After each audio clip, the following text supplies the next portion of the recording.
ርዕሳችን የትንሳኤው ፋይዳዎች ይሆናል ማለት ነው። እንግዲህ ክርስቶስ ኢየሱስ ከፍ ብሎ የላቀ ከሁሉ የበለጠ መሆኑ የተገለጠበት አንደኛው ነገር ምኑ ነው? ከሙታን መነሳቱ ነው። ስለዚህ ከሞት ተነስቶ በሰማያት በእግዚአብሔር ግርማ ቀኝ ተቀምጧል። ይሄ እውነታ ነው።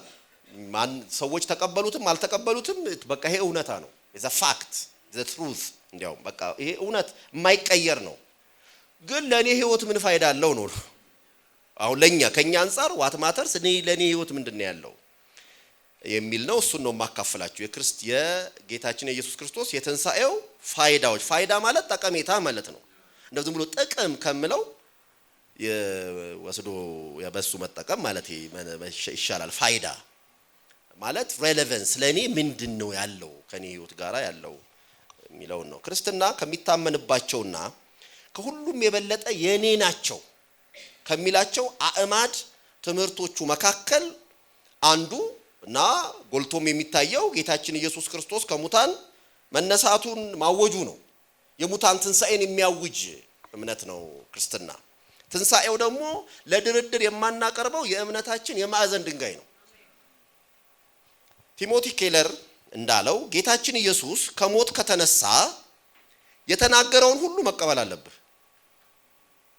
ክርስቶስ ከሞት ካልተነሳ ግን እሱ ስለተናገረው ስለየትኛውም ነገር ምን ያስጨንቃል? የዚህን ያህል ነው በቃ። ከሞት ከተነሳ እያንዳንዷን ነገር መጠንቀቅ አለብህ። ካልተነሳ አትልፋ፣ አትጨነቅ። ምን አደከመ ቱ እንዲህ ብሏል እኮ ይሄን አድርጓል እኮ ይሄኛውን ብሎ በከፊል ይሄኛውን ብናረጋው ይሄኛው ባነ አትበል ቱ። ለምን ካልን ሁሉም ነገር የተንጠለጠለበት ጉዳይ አንተ የሱን ትምህርት መውደድህ ወይም አለመውደድህ ሳይሆን እሱ ከሞት መነሳቱ ወይ አለመነሳቱ ነው ይላል ኬለር። በጣም የሚገርም አባባልና እውነታ ነው። ሰውም ሰይጣንም ተቋማትም በመድር ላይ ያሉት ክርስትናን የሚሟገቱት በዚሁ ሐሳብ ላይ መሆኑ የታወቀ ነው። የምታውቁት ነው። ይሄንን ትንሳኤን አስመልክቶ ለክርስቲያኖች የሚቀርበው ፈተና የኢየሱስ ከሙታን መነሳት በታሪክ ውስጥ የተከናወነ ነው፣ እውነት ነው። አንዳንዶቹ ደግሞ የሱንም ጭምር ይክዳሉ። ትንሳኤው እውነት መሆን አለመሆኑ ብቻ አይደለም ለክርስትና የሚቀርብለት ፈተና። ተነስቶ እንኳን ቢሆን ለዛሬው ህይወታችን ምን ፋይዳ አለው? ከሺህ ዓመታት በፊት የነበረ በተከናወነ የጥንት ዘመን ውስጥ የሆነ ነገር ለ21ኛው ምዕተ ዓመት ለምንኖር ሰዎች ምን ፋይዳ ይኖረዋል? ዛሬ መርካቶ አካባቢ ለምትነግዱ ሰዎች ምን ፋይዳ አለው? አንደኛ ደረጃ ለሚያስተምሩ መምህራን ይሄ ምን ፋይዳ አለው? ለገበሬው ምንድነው ፋይዳው? በብዙ ጭንቀት በተወጠረ በዚህ ዓለም ውስጥ ለሚንገላቱ ሰዎች ምንድነው ይሄ ያለው ፋይዳው? የኢየሱስ ክርስቶስ መነሳት፣ ከሙታን መነሳት፣ በላቀ ክብርና ጌትነት በግርማው በሰማያዊው ስፍራ የተቀመጠው በእግዚአብሔር ቀኝ ያለው ኢየሱስ ከሞት የመነሳቱ እውነታ በእለት ተእለት ህይወታችን ውስጥ ምን ፋይዳ አለው? ክርስቲያኖች ስለ ትንሳኤ ለማወጅ እንዲህ እኔ ዛሬ እንደማደርገው ለመስበክ ትንሳኤውን እናንተና እኔ አብረን በጋራ ሆነን ለመዘመር፣ ለማሸብሸብ፣ ስሙን ለመጥራት በዚህ ሁኔታ መታየታችን ምን ትርጉም አለው? ምን ይረባናል? በዚህ ጠዋት በፊታችሁ ቆሜ የማቀርበው መልእክት በእርግጥ የኢየሱስ ከሙታን መነሳት ማለት ለእያንዳንዳችን በግል ህይወታችን ምን ማለት እንደሆነ ማሳየት ነው። ጌታችን ኢየሱስ ከሁሉ የላቀው ጌታ ከፍታው፣ ታላቅነቱ፣ ገናናነቱ፣ ልዕቀቱ ከታየበት አንዱ እውነት የታየበት እውነታዎች አንደኛው ትንሳኤ ነውና እሱ በእኔ ህይወት ምን ፋይዳ አለው?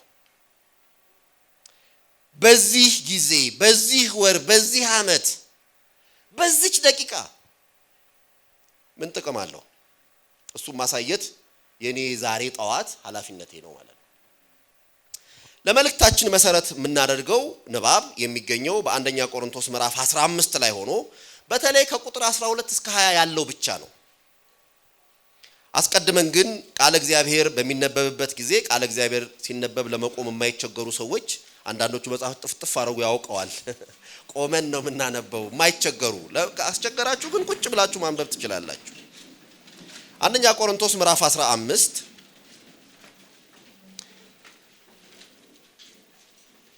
የቀድሞውን እትም ነው ማነበው እኔ በኔ እሱ ላይ ከሆነ ያዛችሁ በአዲስ ኪዳን ገጽ 157 ላይ ይገኛል።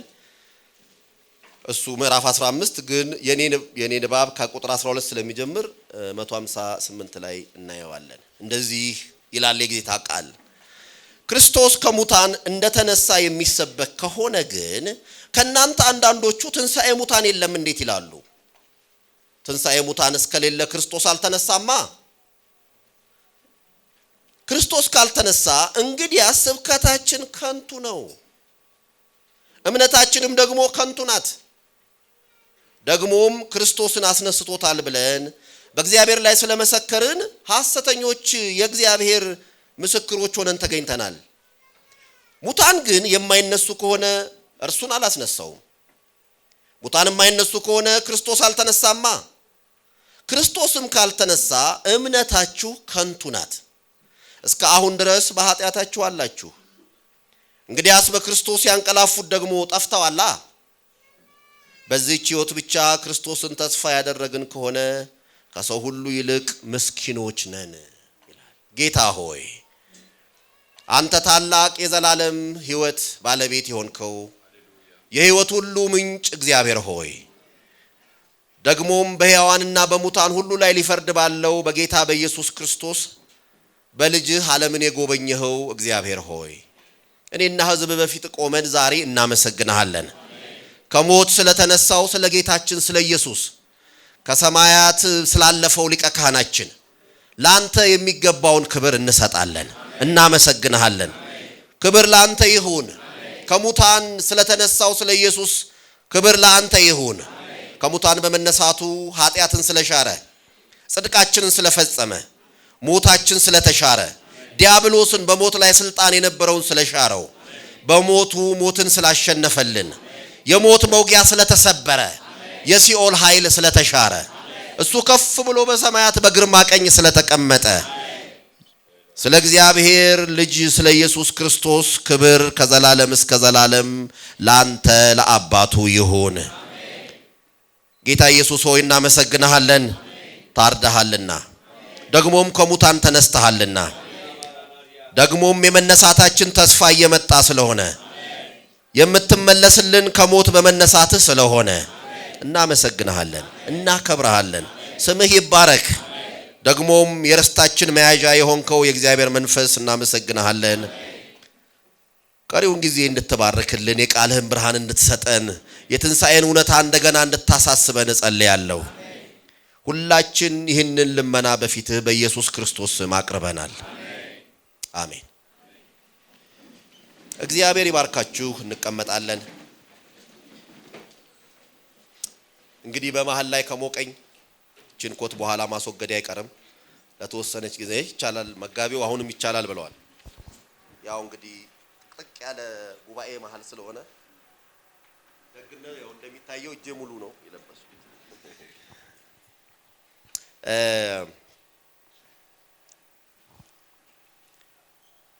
የመልእክታችን ክፍል እንዳነበብነው ነው። በኋላ ላይ ብቻ አንዲት ቁጥር መጨመሪያ አይቀርም ሆነ ብዬ ነው እሷን ያዘገየኋት። እና ጳውሎስ ይሄን ከማለቱ በፊት ገና ምዕራፉን ሲጀምር የክርስቶስ የመስቀል ሞትና ከሙታን መነሳቱ ጉልህ የክርስትና እውነት የወንጌል ጭብጥ መሆኑን አውጆ ነው የሚመጣው። የምታውቁት ነው። ወንድሞች ሆይ የሰበኩላችሁን ደግሞም የተቀበላችሁትን በእርሱም ደግሞ የቆማችሁበትን በእርሱም ደግሞ የምትድኑበትን ወንጌል አሳስባችኋለሁ ይላል። ማሳሰቢያ ይሰጣል። ቤተ ክርስቲያን ማሳሰቢያ የሚያስፈልጋት ናት። አንድ የሰምተን ቤታችን ያልቀረነው ለዛ ነው። ማሳሰቢያ ያስፈልጋል። አሳስባችኋለሁ። ያው ጴጥሮስም ታውቃላችሁ በሁለተኛ ጴጥሮስ ላይ ምንም እንኳን ይሄንን ብታውቁ የተማራችሁ ብትሆኑ ደግሞም ብታውቁ ደግሜ ላሳስባችሁ ለኔ አይታክተኝም አሳስባለሁ ነው የሚለው። አሳስባለሁ። ለምን ቅልቦናችሁን ማነሳሳት ያስፈልጋል ይላል። በኋላ ደግሞ በሌላ ምዕራፍ ይገባል። ቤተክርስቲያን ማሳሰቢያ ያስፈልጋታል። ጳውሎስ ይሄንን መልእክት የሚጽፍላት የቆሮንቶስ ቤተክርስቲያን ራሱ የተከላት ቤተክርስቲያን ናት። 18 ወር በዛ ቆይቷል። በዛ ከተማ ውስጥ እሷን ለማገልገል ጳውሎስ ተንቀሳቃሽ ሐዋርያ ስለሆነ አንድ ቦታ ለረጅም ጊዜ አይቆይም። ከቆሮንቶስ በቀር ረጅም ጊዜ የቆየው ኤፌሶን ነው 3 ዓመት እና በሐዋርያዊ ትምህርት የተመሰረተች ቤተክርስቲያን ናት። ነገር ግን ችግር እንደገጠማት ታውቃላችሁ እና 2 መልእክቶች ጽፎ በአዲስ ኪዳን እናገኛለን። ይሄን አሁን ምለውንም የሚላቸው ለክርስቲያኖች ነው። እሱ ላገለገላቸው ከሱ ግን የተማሩ ሰዎች ናቸው። ከሱ ግን ስር ቁጭ ብለው አሳስባችኋለሁ ምንን ወንጌልን ምንድነው ያ ወንጌል በከንቱ ካላመናችሁ በቀር ብታስቡት በምን ቃል እንደሰበኩላችሁ አሳስባችኋለሁ። እኔ የተቀበልኩትን ደግሞ ከሁሉ በፊት አሳልፌ ሰጣዋችሁ ይላል። ምን የሰጣቸው? የሰጣዋችሁ እንዲህ ብዬ ነው ወንጌልን መጽሐፍ እንደሚል ክርስቶስ ስለ ኃጢአታችን ሞተ ተቀበረም፣ መጽሐፍም እንደሚል በሶስተኛው ቀን ተነሳ ብሎ ነው። የቅዱሳት መጽሐፍት ምስክርነትን መሰረት አድርጌ ነግሬያችኋለሁ። ክርስቶስ ስለ ኃጢአታችን ሞተ ተቀበረ፣ ደግሞም ከሞት ምን ሆነ? ተነሳ። ቅዱስ ጳውሎስ የመስቀል ሞቱንና ትንሣኤውን ጉልህ መሆኑን የክርስትና የወንጌል ጭብጥነቱ የጎላ መሆኑን ካወሳ በኋላ ከቁጥር 5 እስከ 8 ባለው የትንሣኤ ምስክሮች ዝርዝር ዘገባ ያቀርባል። ጌታ ከተነሳ በኋላ ለማለማ እንደታየ ምስክሮቹን ይዘረዝራል። በመጨረሻ ራሱን ያነሳል። ሌሎቹን ከዘረዘረ በኋላ ያንን ለምን አነሳ ካሊት ሂስቶሪካል ትሩዝ ሆኗል። በቃ ሆኗል። የማይቀየር እውነታ ነው። ምስክሮች አሉት። ጌታ ከሞት ተነስቷል አለ። አሁን እኛ ምንባብ ማን የኔ መልእክት ትኩረት ዛሬ እሱ ስላልሆነ እሱ ላይ አልገባም። ጳውሎስ ታዲያ በዚህ ክፍል ውስጥ የሚሟገተው የህይወትና የሞት ያህል ከከበደ እውነታ ጋራ ነው እና ጳውሎስ የምታውቁት ጥንቁቅ ሐዋርያ ነው። ግን በአርጊውመንት ሲናገር ሲያስተምር ማለት ነው እንቁላሎቹን ሁሉ በአንድ ቅርጫት ነው ያስቀመጠው። ምን የሚባል ነገር አለ? አንተ እንቁላልህን ይዘህ በአንድ ቅርጫት የምትሄድ ከሆነ ቅርጫትህ ያለው ደግሞ አንድ ሃንድል ከሆነ አንድ ማንጠልጠያ ከሆነ ማለት ነው። ማንጠልጠያው አንድ ከሆነ በማንጠልጠያው ጠንካራነት እርግጠኛ መሆን አለብህ። ልክ ነኝ አይደለም? በአንዲት ቅርጫት ይዘህ የምትሄድ ከሆነ እንቁላሉን ሁሉ እዛ ካረክ ደግሞ የምታንጠለጥለው ደግሞ በአንድ ብቻ ማንጠልጠያ ያለው ከሆነ ቅርጫቱ እርግጠኛ መሆን ያለብህ ምኑ ላይ ነው? ማንጠልጠያው ላይ ነው። ጳውሎስ እንደዛ ነው ያደረገው። አሁን ቀጥሎ ሳሳያችሁ የሚያነሳቸውን አስደናቂ ነገሮች አንድ ቅርጫት ላይ ነው የሚያንጠለጥለው። ማን ነው? አንድ ማንጠልጠያ ያለው ቅርጫት ላይ ነው ያኖረው። ያ ምንድነው ነው? የክርስቶስ ኢየሱስ ትንሣኤ እሱ ላይ አንጠልጥሎ ነው። እሱ ጠንካራ ከሆነ የሚላቸው ነገሮች ሁሉ እውነት ናቸው። ያ ነገር እውነት ካልሆነ ግን የሚተርፍ ነገር የለም። መያዣው ከተበጠሰ ምን ይተርፋል? ማንጠልጠያው የሚበጠሰው ደግሞ ክርስቶስ ከሞት ካልተነሳ ነው። እሱን መሰረት አድርጎ በመናገር ይጀምራል። ሃይፖቴቲካሊ ቢሆን ኖሮ በሚል እንዲህ ቢሆንስ ኖሮ እንለለም እንዲህ ቢሆን ኖሮ። ስለዚህ ከሱ ጀምርና ከዛ ነው ስድስት ነገሮች ያሳያችኋለሁ የትንሣኤውን ፋይዳዎች። መጀመሪያ እሱ ምን ብሎ ነው የሚናገረው? ባይነሳስ ኖሮ ክርስቶስ ባይነሳ ኖሮ ምን ይውጠን ነበር? ከቁጥር 12 እስከ 19 እሱን ነው የሚናገረው። ከዛ በኋላ ማነብላችሁ ጥቅስ ላይ ተመስርቶ ግን ከቁጥር 12 እስከ 19 ባይነሳ ኖሮ ይከሰቱ ነበር ያላቸውን አስደንጋጭ ነገሮች ይገለብጣቸዋል ማለት ነው። እዛ በዘረዘረው መሰረት ክርስቶስ ከሞት ካልተነሳ ምስቅልቅላቸው የሚወጡ 6 ነገሮች ያነሳል። በህይወታችን ውስጥ ዋጋ ቢስ አድርገውን የሚቀሩ ነገሮች ይሆኑ ነበር። ምንድናቸው እነዛ? ትንሣኤ ሙታን ከሌለ ክርስቶስ አልተነሳማ። ክርስቶስ ካልተነሳ እንግዲህ ስብከታችን ከንቱ ነው፣ እምነታችሁም ከንቱ ናት። ደግሞም ክርስቶስን አስነስቶታል ብለን በእግዚአብሔር ላይ ስለመሰከርን ሐሰተኞች የእግዚአብሔር ምስክሮች ሆነን ተገኝተናል። ሙታን የማይነሱ ከሆነ እርሱን አላስነሳውማ። ሙታን የማይነሱ ከሆነ ክርስቶስ ካልተነሳ እምነታችሁ ከንቱ ነው፣ እስካሁንም ድረስ በኃጢአታችሁ አላችሁ። እንግዲያስ በክርስቶስ ያንቀላፉት ደግሞ ጠፍተዋላ። በዚህ ሕይወት ብቻ ክርስቶስን ተስፋ ያደረግን ከሆነ ከሰው ሁሉ ይልቅ ምስኪኖች ነን። ምንድናቸው 6ቱ ነገሮች? አሁን ስሙኝ። ባይነሳ ኖሮ ማለት ነው። አያችሁ እንበልና እንደው እንበልና አልተነሳም እንበልና ማለቱ ነው። ባይነሳ ኖሮ ሳይነሳ ቀርቶ ቢሆን ኖሮ ክርስቶስ ሞቶ ቀርቶ ቢሆን ኖሮ ካልተነሳ ምን ይሆናል? አንደኛው ስብከታችሁ ከንቱ ነው። እዚህ እየተሰበሰባችሁ እየወጣችሁ የምትሰብኩት ስብከት ከንቱ ነው። ስንሰማ የኖርነው ከንቱ ነው። ንግግራችን ከንቱ ይሆን ነበር።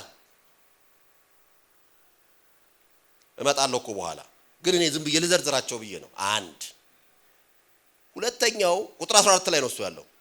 ቁጥር 14 ላይ ደግምና ክርስቶስ ካልተነሳ እምነታችሁ ራሱ ከንቱ ነው ይላል። ምናችሁ ከንቱ ነው? ስብከታችሁ ከንቱ ነው። እምነታችሁ ምን ይሆናል ማለት? ከንቱ ይሆን ነበር። ቁጥር 15 ላይ ይሉ ክርስቶስ ካልተነሳ ክርስቶስን አስነስቶታል ብለን በእግዚአብሔር ላይ ስለመሰከርን ሐሰተኞች የእግዚአብሔር ምስክሮች ሆነን ተገኝተናል። ክርስቶስ ካልተነሳ ሐዋርያዊ ትውፊታችን ውሸት ይሆን ነበር ማለት ነው። ውርሳችን ከሐዋርያቱ የመጣው የትምህርታችን ውርስ ባዶውን ይቀር ነበር። ምክንያቱም ሐሰተኞች ይሆኑ ነበር። ሶስት ጉድ። አራተኛ ክርስቶስ ያልተነሳ ከሆነ ቁጥር 17 ላይ እዩ እምነታችሁ ከንቱ ነው የሚለውን ይደግምና እስካሁን ደግሞ በኃጢአታችሁ አላችሁ ይላል። ክርስቶስ ያልተነሳ ከሆነ አንደኛ ስብከታችሁ ምንድነው አለ? ከንቱ ይሆን ነበር። ሁለተኛስ እምነታችሁ ከንቱ ይሆን ነበር። ሶስተኛ ሐዋርያዊ ውርሳችሁ ከንቱ ይሆን ነበር። አራተኛስ በኃጢአታችሁ አላችሁ፣ በኃጢአታችሁ ትቀሩ ነበር ይላል። ቁጥር 18ን ተመልከቱ። አምስተኛው ክርስቶስ ካልተነሳ እንግዲያስ በክርስቶስ ሆነው ያንቀላፉት ጠፍተዋል። በጌታ ሆነው የቀደሙን የሞቱ ያንቀላፉ አይደል እነሱ በመንፈሳዊ ረፍት ያሉ ምንላቸው ምን ብለዋል ማለት ነው? ጠፍተዋል። ቁጥር 19 ላይ ስድስተኛው ነው ክርስቶስ ካልተነሳ ከሰው ሁሉ ይልቅ ምስኪኖች ነን። እነዚህ አሉታዊ ሐሳቦች ናቸው። ባይነሳ ኖሮ ሊደርሱብን ይችሉ የነበሩ ምስቅልቅሎች ናቸው። ነገር ግን እነዚህ አሉታዊ ሐሳቦች በአዎንታዊነት ገልብጠን እንድናይ የሚያደርግ ታላቅ እውነታ ቁጥር 20 ላይ ያለ። አሁን ቁጥር 20 ነው እንዲህ ይላል፣ አሁን ግን ይላል። እግዚአብሔር ይመስገን ስለ አሁን ግን ስለምትለው ምንድነው ይሄ? ኮንትራስት ነው አይደለም? አሁን ግን ክርስቶስ ላንቀላፉት በኩራት ሆኖ ከሙታን ተነስቷል ይላል። ባይነሳ ኖሮ ሊሆኑ ይችሉ ነበሩ በማለት ጳውሎስ የዘረዘራቸውን አስደንጋጭ ነገሮች፣ አስደንጋጭ ውጤቶች መሰረት አድርጎ በዚህ በቁጥር 20 ምክንያት ከቁጥር 12 እስከ 19 ያለን ስድስቱን ነገሮች ኢንቨርስ እናደርጋቸዋለን ማለት ነው። ክርስቶስ ከሙታን በመነሳቱ ታዲያ ምን ሆነ? ለኛ ያደረገውን አዎንታዊ ባርኮቶች አሁን አሳያችኋለሁ ማለት ነው። ምን ስለሆነ ቁጥር 20 ወሳኝ ነው። ክርስቶስ አሁን ምን ሆነ? ተነስቷል። ከሙታን በኩር ሆኖ ተነስቷል። ስለዚህ አንደኛ ምንድነው ያገኘነው ፋይዳ? እምነታችን በጠንካራ መሰረት ላይ ጸንቶ ቆሟል። ቁጥር 14 ነው ክርስቶስ ካልተነሳ እንግዲያስ እምነታችሁ ከንቱ ነው አይደል የሚለው? ኖ ከንቱ አይደለም። ለምን? ቁጥር 20 ክርስቶስ ተነስቷል። ባይነሳ ኖሮ እምነታችን ከንቱ ነበር። ነገር ግን ክርስቶስ ተነስቷል። ክርስቶስ ስለተነሳ ከሙታን ስለተነሳ ስብከታችን ከንቱ አይደለም። እምነታችን ከንቱ አይደለም። በኢየሱስ ትንሣኤ አማካኝነት በፍጹም የምናምነውን አግኝተናል። በእያንዳንዱ ሰው ልብ ውስጥ ማን ነው የሚታመነው የሚል ጩኸት አለ። ማንን ነው የምከተለው? ለማን ነው ህይወቴን የምሰጠው? ተስፋ የማረገው ማንን ነው? ቃሉን ሊጠብቅ የሚችል ማን ነው? ማንን ነው ባምን የማልጠፋው ባምን የማልከስረው? በክፉም በደጉም ጊዜ ጸንቶ ሳያወላውል ሳይከዳ ሊቆም የሚችል ማን ነው? የታመነ ማን ነው? ቃሎቹን ሊጠብቅ የሚችል ማን ነው የሚል ጩኸት አለ። በማላይ ተስፋችንን እናድርግ። የሰው ልጆች በዘመናቸው ሁሉ ሲጮሁ የኖሩበት ነው። ከውድቀት በኋላ መታመን የምንፈልግነን መደገፊያ እንፈልጋለን። አዳምና ሔዋን በኤደን ገነት የቆሙት በእግዚአብሔር ላይ ተደግፈው እንዲኖሩ ነበር። ከተዛዛቱ አንደኛው ክፉና ደጉን ከሚያሳውቀው ዛፍ እንዳይበሉ የሚያዝ ነበር። ከተዛዛቱ አንደኛው ያልኩ ሌሎች በዛ ያሉትን ብዙ ተባዙ ትእዛዝ ነው ዞሮ ማለት ነው ብዬ ነውና በዚህ ካለው ከዛፉ ፍሬ ሁሉ ትበላለህ ሲል ትእዛዝ ነው። ልክ ግን ደግሞ አንደኛው ትእዛዝ በክልከላ የተሰጣለ አትብላ የሚል ለምንድን ነው? ከብዙ ዛፎች መሃል አንድ ዛፍ እንዳይበላ የተከለከለው ምን ያሳያል? እጥረት ለመፍጠር ነው? የኢኮኖሚ ቀውስ ለመፍጠር ነው? በኤደን ገነት የክፉና ደጉን የሚያሳውቀውን ስላልበሉ ለምንድን ነው? በእግዚአብሔር ላይ ያላቸው መደገፍ የሚታይበት ምልክት ነው። እግዚአብሔር የተናገረውን አምነው የሚኖሩ ከሆነ በእሱ ላይ ተደግፈው የሚኖሩ ከሆነ አይነኩም። ያንን ዛፍ መብላት ማለት መተላለፍ ማመጽ ማለት ነው። ትክክል ነው። ግን የሚተላለፉት ምን ብለው ነው? ኢንዲፔንደንት ነን ብለው ነው። አታስፈልገንም ብለው ነው። በቃ አንተን አንፈልግህም ማለት ነው። እንደ እግዚአብሔር መሆን ፈለጉ አይደል? አይፈልግ ለምን ራሳችን የራሳችን አምላክ አንሆንም አሉ ማለት ነው። እኛ ራሱ ለምን እሱ ነው አንሆነውም አሉ ማለት ነው። ኢንዲፔንደንስ እኮ ነው። ከእግዚአብሔር የመለየት አንዱ እና ታላቁ እርምጃ አንተ አታስፈልገንም ማለት ነው። በእኔ ህይወት አንተ አይገባህም፣ በአንተ ላይ ትረፍት አላረግም ማለታችን እኮ ነው። በአባታችን ሆይ ጸሎት ውስጥ የዕለት እንጀራችንን ዛሬ ስጠን የሚል ቃል አለ አይደለም? ለምን ክርስቲያን ለምንድን ነው ይሄን ጸሎት ሲጸልይ የዕለት እንጀራዬን ዛሬ ስጠኝ የሚለው? ለምን አንዴ በሙሉ ከምሮ የዘመናችን ሁሉ እንዲሰጠን አንጸልይም? ምንድነው ጸሎቱ እንዲሆን ያስፈልገው? ብዙ ምስጢራት ቢኖሩትም አንደኛው እውነታ ግን በእያንዳንዱ ቅጽበት በእግዚአብሔር ላይ ያለንን ዲፔንደንስ እውቅና መስጠት ስላለብን ነው። ሪኮግናይዝ ማድረግ ስላለብን ነው። ከሱ ነው የሁሉ ምንጭ እሱ ስለሆነ ነው። የበጎ ነገር ምንጭ እግዚአብሔር ስለሆነ ነው። የህይወት ምንጭ እሱ ስለሆነ ነው። ለማንኛውም መታመን እንፈልጋለን፣ የሚታመን እንፈልጋለን። እግዚአብሔር ለአብርሃም በተገለጠለት ጊዜ እኔ ለአንተ ጋሻህ ነኝ፣ ታላቁ ዋጋህም እኔው ነኝ ብሎታል። በአዲሱ መደበኛ ትርጉም ነው ያነበብኩት። ዋጋህም እጅግ ታላቅ ነው ይላል አይደለም? አንድ ጊዜ አንድ ስብከት ላይ ሰምቻለሁ። ዋጋህም እጅግ ታላቅ ነው የሚለው አብርሃም አንተ እኮ ቀላል ሰው አይደለም፣ ዋጋ ቫልዩ ትልቅ ነው ምናምን የሚል ያው እንደሱ ይመስላል። እንትኑ ግን ዋጋ ትልቅ ነው የሚለው ግን ሌላ። አዲሱ መደበኛ ትርጉምን ስታዩ ትንሽ ፈንታው ያደርጋል። ምን ይላል? ዋጋህ ታላቁ ዋጋህ እኔው ነኝ ይላል። እኔ ነኝ ያለው እኔው ነኝ። ስለ ልጅ ይጠይቃል አይደል? ምን ትሰጠኛለህ እግዚአብሔር ሆይ ይላል። እኔ እኮ አለሁ መጀመሪያ። ታላቁ ዋጋህ እኔ ካለሁ ሌላው ይመጣል። እንደሱ እኮ ነው። ሮሜ 8 ላይ እግዚአብሔር ለአንድ ልጁ ሳይራራ ስለኛ እንዲያው አሳልፎ ከሰጠው ይላል። ቀጥሎ ምን ይላል? ሌላውን ከእርሱ ጋር እንዴት አብዝቶ አይሰጠንም? ከሱ ጋር ነው። ልብ በሉ፣ ከሱ ጋር ከልጁ ጋር ልጁን እንኳን ሰጥቶናል። የሚያስፈልገንን ይሰጠናል። ግን ትረስት የምናረገው እምነታችን የጸናው በዚህ መሰረት ላይ ነው። የሚታመን ተገኘ። ክርስቶስ ከሞት በመነሳቱ እምነታችን የጸና ሆነ። የአሮጊቶች ተረት የምናወራበት አይደለም። የክርስቶስ ትንሣኤ በማንኛውም የክፋት ኃይል ሁሉ ላይ ድልን ስለሰጠ የጸና እምነት አጎናጸፈን። ክርስትና ዝም ብሎ ከሃይማኖቶች እንዳንዱ ቆጥረ ነው የምንሄደው አይደለም። የእግዚአብሔር ፍቅር ሰጠን። እምነታችን ክርስቶስ ራሱን ሰጠን። የምትተማመኑበት ፍጹም ዋስትና ሰጣችሁ።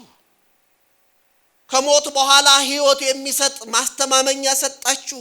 በዚህ ዓለም ድጋፍ ሰጣችሁ። አባ አባ ብለን የምንጮህበትን የልጅነት መንፈስ ሰጠን። የሚመራን ሰጠን። ያ መንፈስ የሌለው ከሆነ እሱ የግሱ ወገን አይደለም ጭራሽ። መንፈሱን በእኛ አሳደረ። እግዚአብሔር መንፈሱን አፈሰሰ። በቅድስት ቤተክርስቲያን ላይ አፈሰሰ። የመንፈስ ቅዱስ ማደሪያ ሆነች። ቤተክርስቲያን ማህደረ እግዚአብሔር ሆነች። እምነታችን የጸና ነው። በማይነወጥ መሰረት ላይ ቆመ።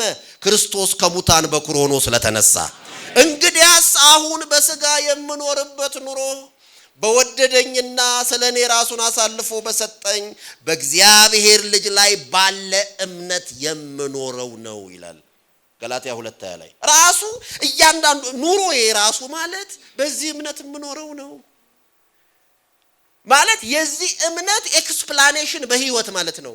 ትግበራ ነው። በዛ እምነት የመኖር ልምምድ ነው። እያንዳንዱ ዕለት የሌላ የጥበብ ስሌት አይደለም። ህይወትን ለመኖር የተራቀቀ የአእምሮ ዕውቀት ስላለኝ አይደለም። በህይወት ማለት አእምሮን የሰጠን እግዚአብሔር ነው። የምናስበው በሱ ነው። እሱን ዝም ብዬ ማጣጣል ሰው አይደለሁም። እንደሱ ማለት አይደለም። ግን ህይወትን በሱ አይደለም እናጸናው። ነፍሳችንን ስላንቆራጠጥናት አይደለም እናተርፋት። ህይወታችን በሱ እጅ ናት። ሰተነዋል፣ መልሰን አንወስድም። ዶክተር ብርሃኑ ሀብቴ በጌታ ረፍት ያሉ አባት የህይወት ታሪካቸው የተጻፈበት መጽሐፍ ላይ እሳቸው አሉ የጻፉት። ወንድዬ አሊን የጻፈው ዳይሪያቸውን ተጠቅሞ እና ትንሽ የተወሰኑ ሰዎች ጥያቄ አድርጉ። አንድ ቦታ ላይ እሳቸው ሐኪም ሆነው ሄዱ። ወደ ባሌ ነው፣ ያው መጽሐፍ ላይ ያለ ነገር ስለሆነ ባሌ ጎባ ሄደው እያከሙ ባሉበት እዛ አካባቢ ያሉ ቅዱሳን በጊዜው የነበሩ ክርስቲያኖች ይጠሯቸውና ለምን ከኛ ጋር ህብረት አታረግም ይሏቸዋል። እሷቸው ደግሞ አላረጉም። እያወቁም አልሄዱ። የጠየቋቸው ቀን መልስ አልሰጧቸውም። ወዲያው ከዚህ ከአዲስ አበባ ሲሄዱ ይዘው ሄዱት የሆነ ሐሳብ አለ። በመሰረቱ ነገሩ እንደዛ ነው። ብዙ ተመጻፉን አንብቡት። ብቻ እዛ ሄዱና እኔ የፈለኩት እሱን ስላልሆነ ዲቴይሉን ሳይመልሱ ይቀራሉ። በኋላ እቤታቸው ገብተው ዴሪያቸው ላይ የጻፉትን እንግዲህ ከብዙ 10 ዓመታት በኋላ ነው ዴሪው ላይ የሚገኘው 14 የዕለት ማስታወሻቸውን መሰረት አድርጎ ነው። እና የዛ ቀን እንዲህ የሚል ነው የተመዘገበው። እግዚአብሔር ሆይ እነዚህ ወገኖቼ መተው እንደዚህ ብለው በጠየቁኝ ጊዜ ወዲያውኑ እሺ አላልኳቸውም። ምን ላድርግ? እኔ እንደሆነ አንድ ህይወቴን ላንተ ሰጥቻለሁ። በፈለኩት ጊዜ በራሴ ህይወት ላይ የወሰንኩ እንደሆነ ህይወቴን ከእጅህ መልሼ የነጠቅሁ ይመስለኛል የሚል ቃል አለ። እንዳሻው አይሆንም ማለት ነው ክርስቲያን። እንደዛ እንዳይሆን በሚያደርገው ልክ እምነታችን የተያዝንበት ሆነ። የምንኖርበት ነው። በእግዚአብሔር ልጅ ላይ ባለ እምነት የምንኖረው ነው። ዘማሪ በሆንማ በዜማ ምልላችሁ ነበር። ህይወቴን ሰጥቼዋለሁ መልሼ ከእጁ አልወስደው፣ ከእንግዲህ ህይወት የለኝም፣ ህይወቴ እርሱ ብቻ ነው የሚል የለም። መልስ በቃ እንዲሆነ ኑሮ ማለት ይሄ ሆነ። የክርስቲያን ኑሮ ማለት በእግዚአብሔር ልጅ ላይ ባለ እምነት የቱ የእግዚአብሔር ልጅ? የእግዚአብሔር ልጅ ከሰማይ የወረደው፣ የእግዚአብሔር ልጅ ከቅድስት ድንግል ማርያም የተወለደው፣ የእግዚአብሔር ልጅ ከሙታን የተነሳው፣ የእግዚአብሔር ልጅ በእግዚአብሔር ቀኝ የተቀመጠው፣ ደግሞም የሚመጣው በሱ ላይ ባለኝ እምነት የሆነ ቦታ ጉድ ያደርገናል ብለን አይደለም የምንከተለው። በህይወትም በሞትም ከእርሱ ጋር ልኖርም በእርሱ ልሞትም ደስ እንዲለን አድርጎ ልሄድ ከክርስቶስ ጋር ልኖር እናፍቃለሁ። ከሁሉ ይልቅ የሚበልጥ ነው የሚሻል ነውና በዚህ በሁለቱ ተወጥሬያለሁ ይላል። እንደዚህ ተሰንጌ ተይዣለሁ እንደማለት ነው። በነገራችን ላይ የጽሩ ቃል ቀጥታ ብንተረጉመው እንዲህ ተወጥሬያለሁ ይላል። ምንና ምን? ልሂድ እዛና ከሁሉ ይልቅ የሚያርፍ ልረፍ፣ ወይም ደግሞ እዚህ ጋር አይ እዚህ ደግሞ ለእናንተ ይሻላልና ልቆይ። አሁን እቺን እንኳን እኔ ስመርጥ ጣት ከሌላ ጋር አነጻጽሬያለሁ። የሚፍቴን አስተያየት ጠይቄ የቱ ነው? ያው በመሰረቱ እኔ ምንነቱ የማይገባኝ ነገር ነው እንድታውቁት። ምን እንደምንሰራ ምን ማለታችን እንደሆነ ሳይገባኝ የማረገው ነገር ነው። አሁን ምን አይሞቀኝ አይ ምንድነው? ቆይ ለከልሱ ባይኖር አልራቆት ግን አርገውታልና ያው አረጋለሁ ደንብ ነው ስላሉ ማለት ነው። እና እሱን እንኳን ከሌላው ለመምረጥ ያው ደግሞ እንዳልወቅ አንዳንዴ ዝም ብለህ ነው እንደምታረገው ይሉኛል። እንዳይሉኝ ብዬ ለሌላው ስል አርጋል ስመርጥ ይሄን ልምረጥ እንኳን መሃል ትንሽ ቆም ይባላል ለካ። አንዳንዶቻችሁ ሻርፕ አርጋችሁ ይሄኛውን ላርግ ይሄናው ምን ብላችኋል? ጫማዬ ተዚህ ጋር ነው የሚሄደው ምናምን አላላችሁ? በስም ኦኬ ቀደም ብዬ ልሂድ ትንሽ 1-5 ደቂቃ ዘግየት ልበል ብላችሁ ወስናችሁ ነው የመጣችሁት። ጳውሎስ ልክ የዚችን ያህል በምን መሃል ለመምረጥ ይላል? ልሂድ ወይስ ልቅር እዚሁ? ልሂድ ማለት ምን ማለቱ ነው? በሮ እኮ አይሄድም። ጌታ በክብር ካልተመለሰ ሞቶ ነው የሚሄደው። ለሞት ለኑር ማለቱ እኮ ነው። ለምን ይሄን አለ? በህይወትም በሞትም የምንኖረው በእግዚአብሔር ልጅ ባለ እምነት ነው። ትንሣኤው የሚያስፈልገው እንግዲያው ለጥንታዊውና ታሪካዊው ክርስትና ብቻ አልነበረም። ለኔም ዛሬ ላንተ ላንቺ ያለ እርሱ ክርስትና ብሎ ነገር የለም። ያለ ትንሣኤው እምነታችን ውልቅልቁ ነው የሚወጣው። ከዓለም ሃይማኖቶች ሁሉ የተለየ ውድ ከፍ ያለ ያደረገው ክርስትናን ምንድነው? የኢየሱስ ክርስቶስ ከሙታን መነሳት ነው። እምነታችን ጽኑ ነው። ለምን? ቁጥር 20 እሱ አሁን ከሙታን በኩራት ሆኖ ክርስቶስ ስለተነሳ እምነታችን ከንቱ አይደለም። የጸና እምነት አገኘን። ቀና ብለን የምንሄድበት እምነት አገኘን። ተስፋ አድርገን የምንሄድበት እምነት አገኘን። አንደኛው እሱ ነው። ውርሳችን፣ ፋይዳው፣ የትንሣኤው ፋይዳ። እንግዲያው ላዛ ደግሞ አንዳንዶቻችሁ በዕለታዊ ህይወታችሁ ጭምር ጥያቄ ሊኖራችሁ ስለሚችል ምን ይዞ ይመጣል ነገ? የሚቀጥለው ዓመት ምን ይሆናል? እማያቸው ነገር ወደስ አይሉ ምን ጣጣ ሊመጣ ነው ብለን እንሰጋለን። አንዳንዶቻችን እኮ ጥያቄ አለ። አንዳንዶቻችሁ ደግሞ ምናልባት በሰው ተክዳችሁ ይሆናል። በመታምኗቸው፣ በመትወዷቸው፣ በመትቀርቧቸው ተክዳችሁ ይሆናል። በተለያየ መንገድ በሩን ለመጨረሻ ጊዜ በላያችሁ ላይ ወርውረው ሄደው ሊሆን ይችላል። ብዙ አቀዳችሁ ባጭሩ አስቀርተውባችሁ ይሆናል ብዙ ነገሮቻችሁን። ማይታመናል የሚል ሰው ቢኖር የታመነ ምስክር ከሙታን በኩር የምድር ነገስታት ገዢ የተባለው ኢየሱስ አለ። በሱ ተስፋ የሚያረጉ አያፍሩም። እሱ ለዘላለም አይጥላችሁም፣ አይከዳችሁም። ማንንም ስላልከዳ በመስቀል ላይ እንኳን ስላልከዳን ከዚህ ሆኖ ቢቻል ይህች ጽዋ ከኔ ትለፍ፣ ነገር ግን የኔ ሳይሆን ያንተ ፈቃድ ይሁን አለ። የአባቱ ፈቃድ እንዲጠጣው ሆነ። ወደ መስቀል ገሰገሰ። በመጨረሻ ህመሙን እንኳን ለመቀነስ አምጥቶ በሐሞት የተቀላቀለ ወይን ጠጅ ሲሰጠው ገለል አረገ። አልቀበልም አለ። እየገባው ሳይከዳን እንደሱ ይላል ሲመሰክር በጴንጤናዊው በጲላጦስ ፊት መልካሙን መታመን በመሰከረ። በጴንጤናዊው በጲላጦስ ፊት ባልከዳን፣ በሰማይና በምድር መካከል ያልከዳን፣ በመስቀል ላይ ያልከዳን፣ ይልቁንም ተፈጸመ እስኪል ድረስ የጸናውን አስቡ።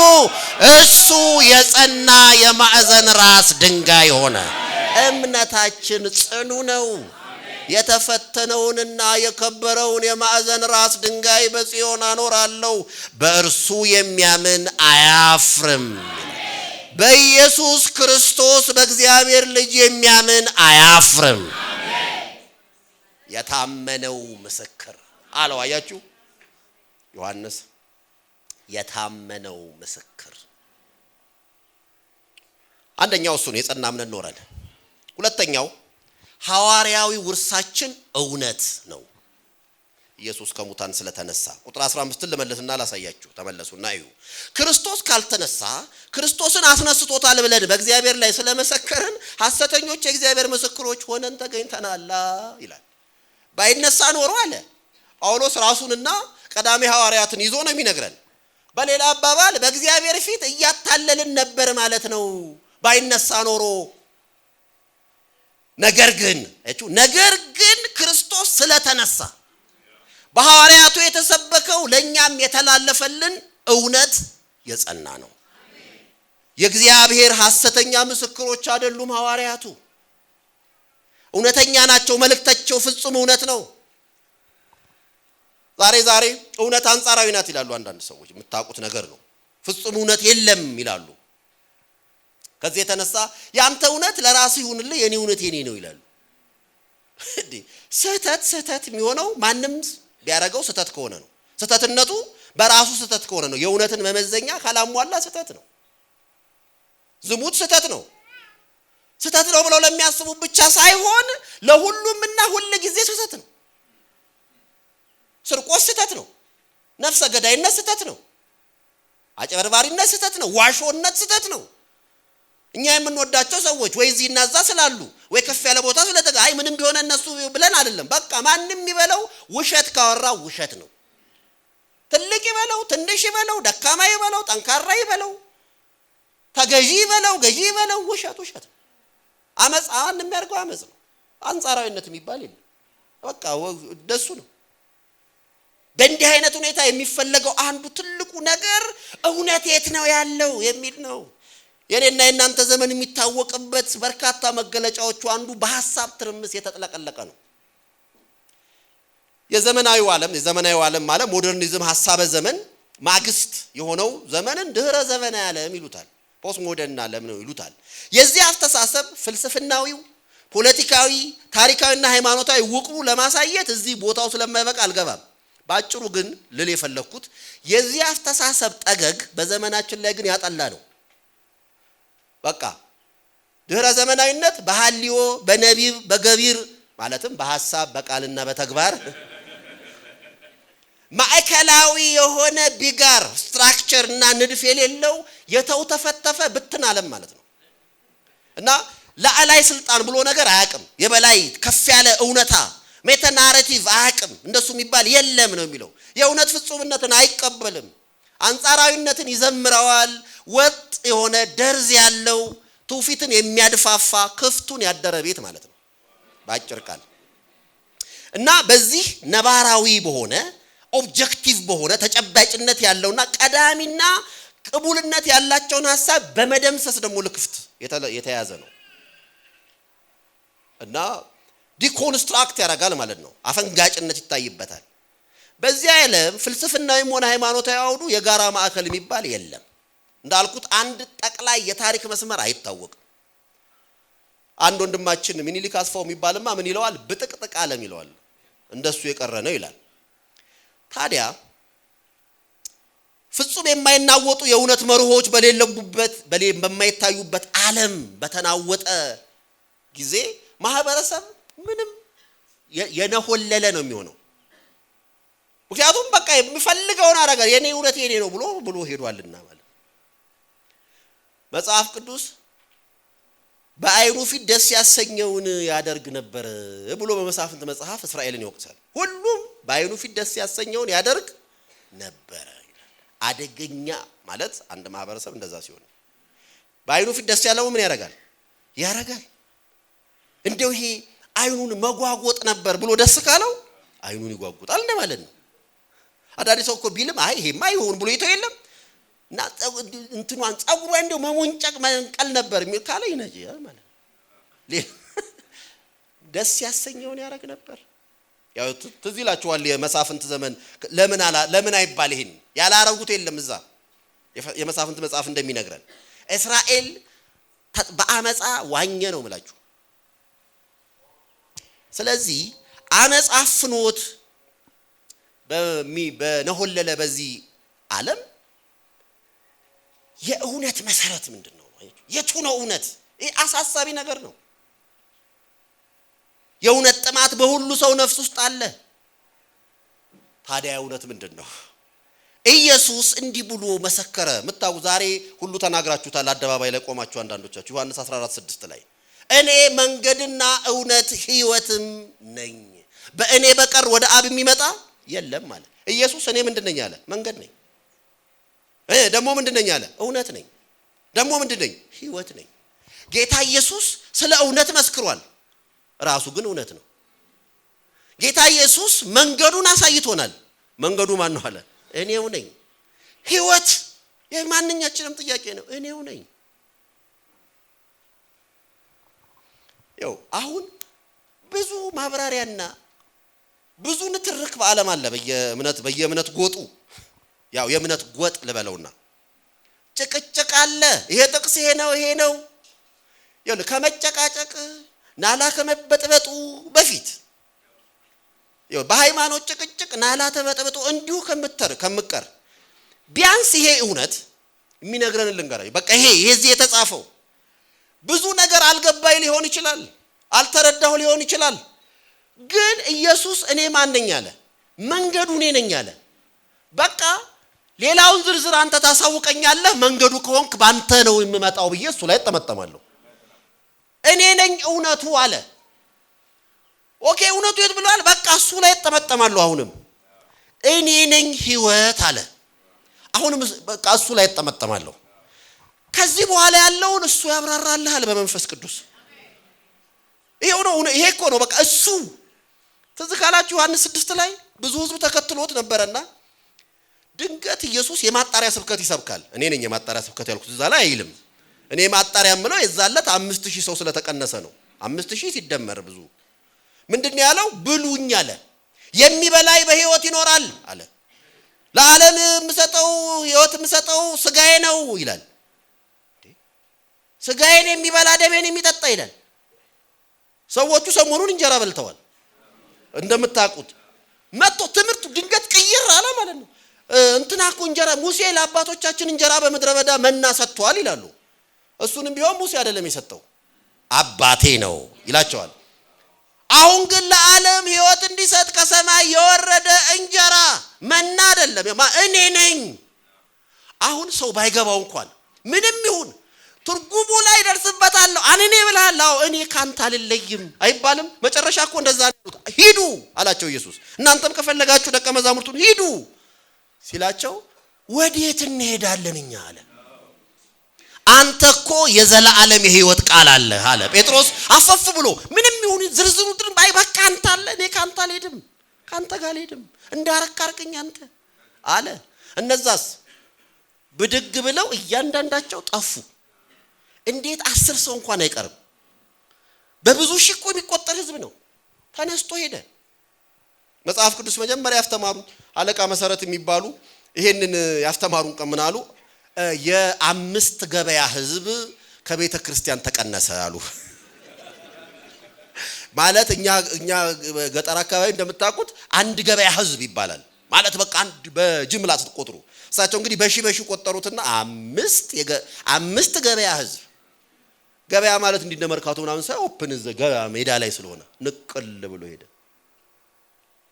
ኢየሱስ አለ እኮ በቃ በሩ እኔ ነኝ። በእኔ በኩል በእኔ የሚገባ ቢኖር ይድናል፣ ይወጣል፣ ይገባል፣ መሰማሪያ ያገኛል። ይሄን የተናገረው እሱ ነው። በቃ ምንድነው? በሩ እኔ ነኝ አለ። ወደሱ ና፣ ወደሱ ቅረቢ። በቃ አንተ ነህ ሕይወት፣ መንገዱ አንተ ነህ፣ እውነት አንተ ነህ። እሱ ጋር መድረስ ከዛ በኋላ ያለውን እሱ ያውቅበታል እንዴት እንደሚያኖር። እውነት ነው እሱ። እውነት በጠፋበት ዓለም የጸናው የዘላለም እውነት የእግዚአብሔር ልጅ ኢየሱስ ነው። ከዘላለም እስከ ዘላለም ስሙ ይባረክ። ኢየሱስ መንገድ ነው። ኢየሱስ ሕይወት ነው። ኢየሱስ እውነት ነው። በሱ ያገኘናት እምነት ከሞት ስለተነሳ እውነት ናት። ሐዋርያዊ ውርሳችን ምንድነው? እውነት ነው። ከቀዳሚ ሐዋርያት በቀዳሚ የቤተ ክርስቲያን አበው በኩል በታሪክ ተጉዞኛ ጋር የደረሰው እውነት የጸና እውነት ነው። ይሄ የጸና እውነት ነው። የእግዚአብሔር ቃል የጸና እውነት ነው። የእግዚአብሔር ቃል እንዲህ ይላል ስንል የጸና እውነት መናገራችን ነው። እውነትን አገኘን። ሐዋርያዊ ውርሳችን እውነት ሆነ። ኢየሱስ ከሙታን ስለተነሳ አታፈግፍጉ ወንድሞቼ እናቶቼ ሆይ። ይሄ ቃል ያለው ሁሉ እውነት ነው። ቃሉ የሚናገረው እውነት ነው። ቃሉ የማይለው ደግሞ ስህተት ነው። ቃሉ ካላለ አላለም። በቃ የእግዚአብሔር ቃል ሕያው የሚሰራ ሁለትም አፍ ካለው ሰይፍ ይልቅ የተሳለ ነው። የሚመረምር የልብን ሐሳብ የሚመረምር ነፍስን፣ መንፈስን፣ ስጋን፣ ጅማትን፣ አጥንትን የሚለያይ የሚወጋ በዛ ልክ የሚመረምር ነው። የእግዚአብሔር ቃል የጸና ነው። በሱ ታመኑ። አንድ ሰዎች አንዳንዱ ምሳሌ እናንተ ለምን ፍጆታ እንደምታወሉት ቀረጻችሁን ስለማላቅ አሳልፈላጊ ከሆነ ቆርጣችሁ ትጥሉታላችሁ። ይሄንን ለእናንተ አንዳንዴ ለቤት ትምህርት የምታነሱት አለ። አንድ ቀን አንዲት ሴትዮ የሆነ ቦታ ለታመመ ሰው ለታመመች እህት ተተነበያለች። እየሄደች የምትተነበየው ምንድነው? ተነስታ እንደምታገለግል ተነበየች። በኋላ ያቺ እህት ሴቲቱ አረፈች እና ያው ምን ትገምታላችሁ? ያቺ ሴት እዛ ጋር መቼም ቀብርም አትገኝም፣ በዛው ተጣፋለች ብላችሁ ነው የምትገምቱት። እንደ አጋጣሚ እኔ እዛ የለሁም። የነበሩ አገልጋዮች ናቸው በኋላ የሚነግሩኝ የዛሬውን ጉድ ስማ ብለው በእኔ በኋላ ለቅሶ ነው የደረስኩት። እና እያለቀሱ ሰዎች ይገቡ የለም ወደ እንትኑ ያቺ እህት መጣችሁ ምንም ሳታፍር አይኗን በበረኪና አጥባ ማለት ነው። እሱ የገረመኝ ያለችው ለመናገር ሁሉ ይቀፈኛል። እና ምን ነው ዋሽተኛል ብላ ነው። ከዛ ይሄን ሲነግሩኝ እና ምን አረጋችኋት አልኩት አገልጋዩን። ምን እናርጋት እኛ በሰው ለቅሶ አለኝ። በሰው ለቅሶ ምን እናረጋለን? ማን ነው ውሸታም? እሷ ናት። አባቴ ልንገርህ እግዚአብሔር በቃሎቹ የታመነ ነው። ብዙ ሰው አለ በብዙ ድንጋሬ ውስጥ የሚያነክስ። ልብ በሉ። በነገራችን ላይ እኔ ቤተ እምነቴንም ታውቃላችሁ የኔም የግል ተለምምዴም ስለሆነ እኔ ካሪዝማቲክ ነኝ። በትንቢት መንፈስ በእግዚአብሔር ቤተክርስቲያን በሚሰራ ማምን ነኝ። ውሸትን ግን ውሸት ነው ደግሞ የምለው። ውሸታሞችን ውሸታሞች መሆናቸውን ማረጋገጥ ያስፈልጋል። እውነት በእግዚአብሔር ቃል የጸና ነው። የትኛው በእግዚአብሔር ቃል ይፈተናል። ከዛም ተዛምዶ ያስፈልገዋል ማለት ነው። የጸና እምነት አገኘን ስንል ሐሰተኛ ሁሉ የሚጨፍርበት ማለት አይደለም። ሐሰተኛማ ሐሰተኛ ነው። ከዋሸ ዋሽቷል። ውሸትህን ነው በሉ። ከዋሸ የተባለው ካልተ ዋሻ አንተ በሉ።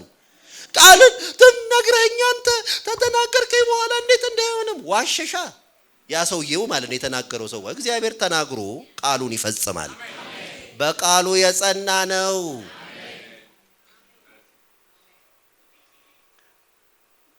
በነገራችን ላይ ከባድ የሆነ እንጂ ይህን ቃል ብናገር ልንገራችሁ። እግዚአብሔር ቃሉን አልጠበቀም ማለት ሞቷል ማለት ነው።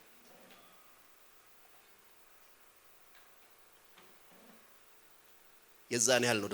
እግዚአብሔር በቃሎቹ የታመነ ነው። ለምን ይሄን አልኩ? እንዴት እንዲደፍረ ተናገርክ? ዘፍጥረት 15 ለአብርሃም ቃሉን ነገረው።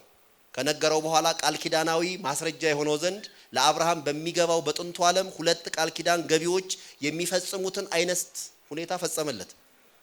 ለሁለት ክፍል እንስሶቹን ያዝና ያው ግይደራ መጣ። በግና ፍየል ከፈለ። ዋኖስና እርግብም አረገ። እነሱም ባይከፍላቸውም ለሁለት አረገው። መሸ። ጨለማ ድቅድቅ ጨለማ ወደቀበት። ፈራ። እንደሱ የሆነ ያለ ድንገት የእሳት ፋናና አፍላል በተከፈለው ነገር መካከል አለፈ። ምን ማለት ነው? ይሄ ቴዎፈኒ ነው። እግዚአብሔር ራሱን የማይታየው አምላክ በሚታይ ሁኔታ ሰዎች በሚገባቸው መንገድ ራሱን የገለጠባቸው እነዛ ኩነቶች ቴዎፈኒ ይባላሉ። በቴዎፈኒ ራሱን ገለጠለት። አለፈ። ምን እያለው ነው?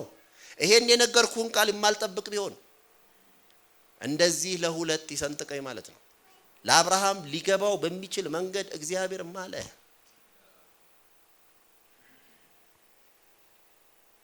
ቃሉ የጸና ነው። እግዚአብሔር ኢመዋቲ ነው። አይሞትም እግዚአብሔር። ያ ማለት የተናገረው ይሆናል ያለው ሁሉ እውነት ነው። የጸና ነው። ስለዚህ ያመንነው ክርስቶስ ከሙታን በመነሳቱ እውነት አገኘን። የእውነት ቃል አገኘን። የዘላለም ሕይወት የተቀበልንበትን ቃል አገኘን። ይሄ የጸና የዘላለም ምስክር ነው። በእምነታችን፣ በተግባራችን፣ በልምምዳችን፣ በሥርዓተ አምልኳችን ሁሉ ላይ የመጨረሻ ባለስልጣን ነው የእግዚአብሔር ቃል። ከሱ ጋር የምናስተያየው ምንም የለም። ትምህርት ይሁን፣ ስብከት ይሁን፣ ትንቢት ይሁን፣ መዝሙር ይሁን፣ ንግግር ይሁን፣ መጽሐፍ ይሁን፣ በራሪ ወረቅ ምንም ይሁን የሚለው ከዚህ ጋር ካልጸና፣ ከዚህ ጋር ካልሄደ ውሸት ነው ማለት ነው። ይሄ እውነት ነው። ቃሉ እውነት ነው። እሱን አገኘን ክርስቶስ ከሙታን በመነሳቱ። ሶስተኛው ኃጢአታችን ይቅር ተብሎልናል ስለተነሳ ክርስቶስ። ቁጥር 17 ነው። እዛ በአሉታ ምን ነበር የሚለው? ክርስቶስ ካልተነሳማ እስካሁን ድረስ በኃጢአታችሁ አላችሁ ይላል።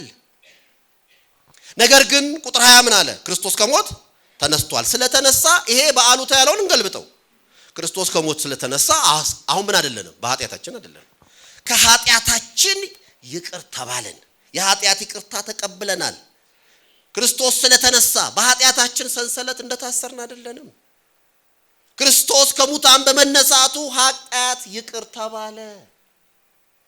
ይቅር ተብላችኋል፣ ከኃጢአታችሁ ታጥባችኋል፣ በበጉ ደም ተረጭታችኋል። ከአቤል ደም ይልቅ የሚሻለውን በሚናገር የቃል ኪዳኑ ደም በተመረቀው አዲስ ኪዳን መግባትን አግኝተናል።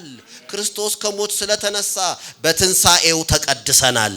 እኛ ሁላችን ኃጢአተኞች ነበርን፣ እንደ በጎች ተቅበዝብዘን የጠፋን፣ አመፃ የከደነን፣ ኃጢአት ያወላለቀን፣ እንደ ውሃ ኃጢአትን የጨለጥን፣ በእግዚአብሔር ፊት እርኩሶች ያደረግን ነበርን፣ እርኩሰት የሰራን። እግዚአብሔር በቅዱሳኑ እንኳን አይታመንም ይላል ኢዮብ ላይ። ከዋክብቱን ስታይ እንኳን እድፈት ይገኝባቸዋል፣ በመላእክቱ ዘንድስ ስንፍና ይከሳቸዋል። እንዴት አላቅም። የምንታመነው ምንም የሌለ በራሳችን ማለቴ ነው ያልነበረን፣ ይሄ ጽድቄ ያድነኛል፣ ይሄ ያስመልጠኛል፣ ይሄ ስራዬ በጎ ነው ተቆጥሮልኝ አመጥ የማይባል አመፀኞች ነን።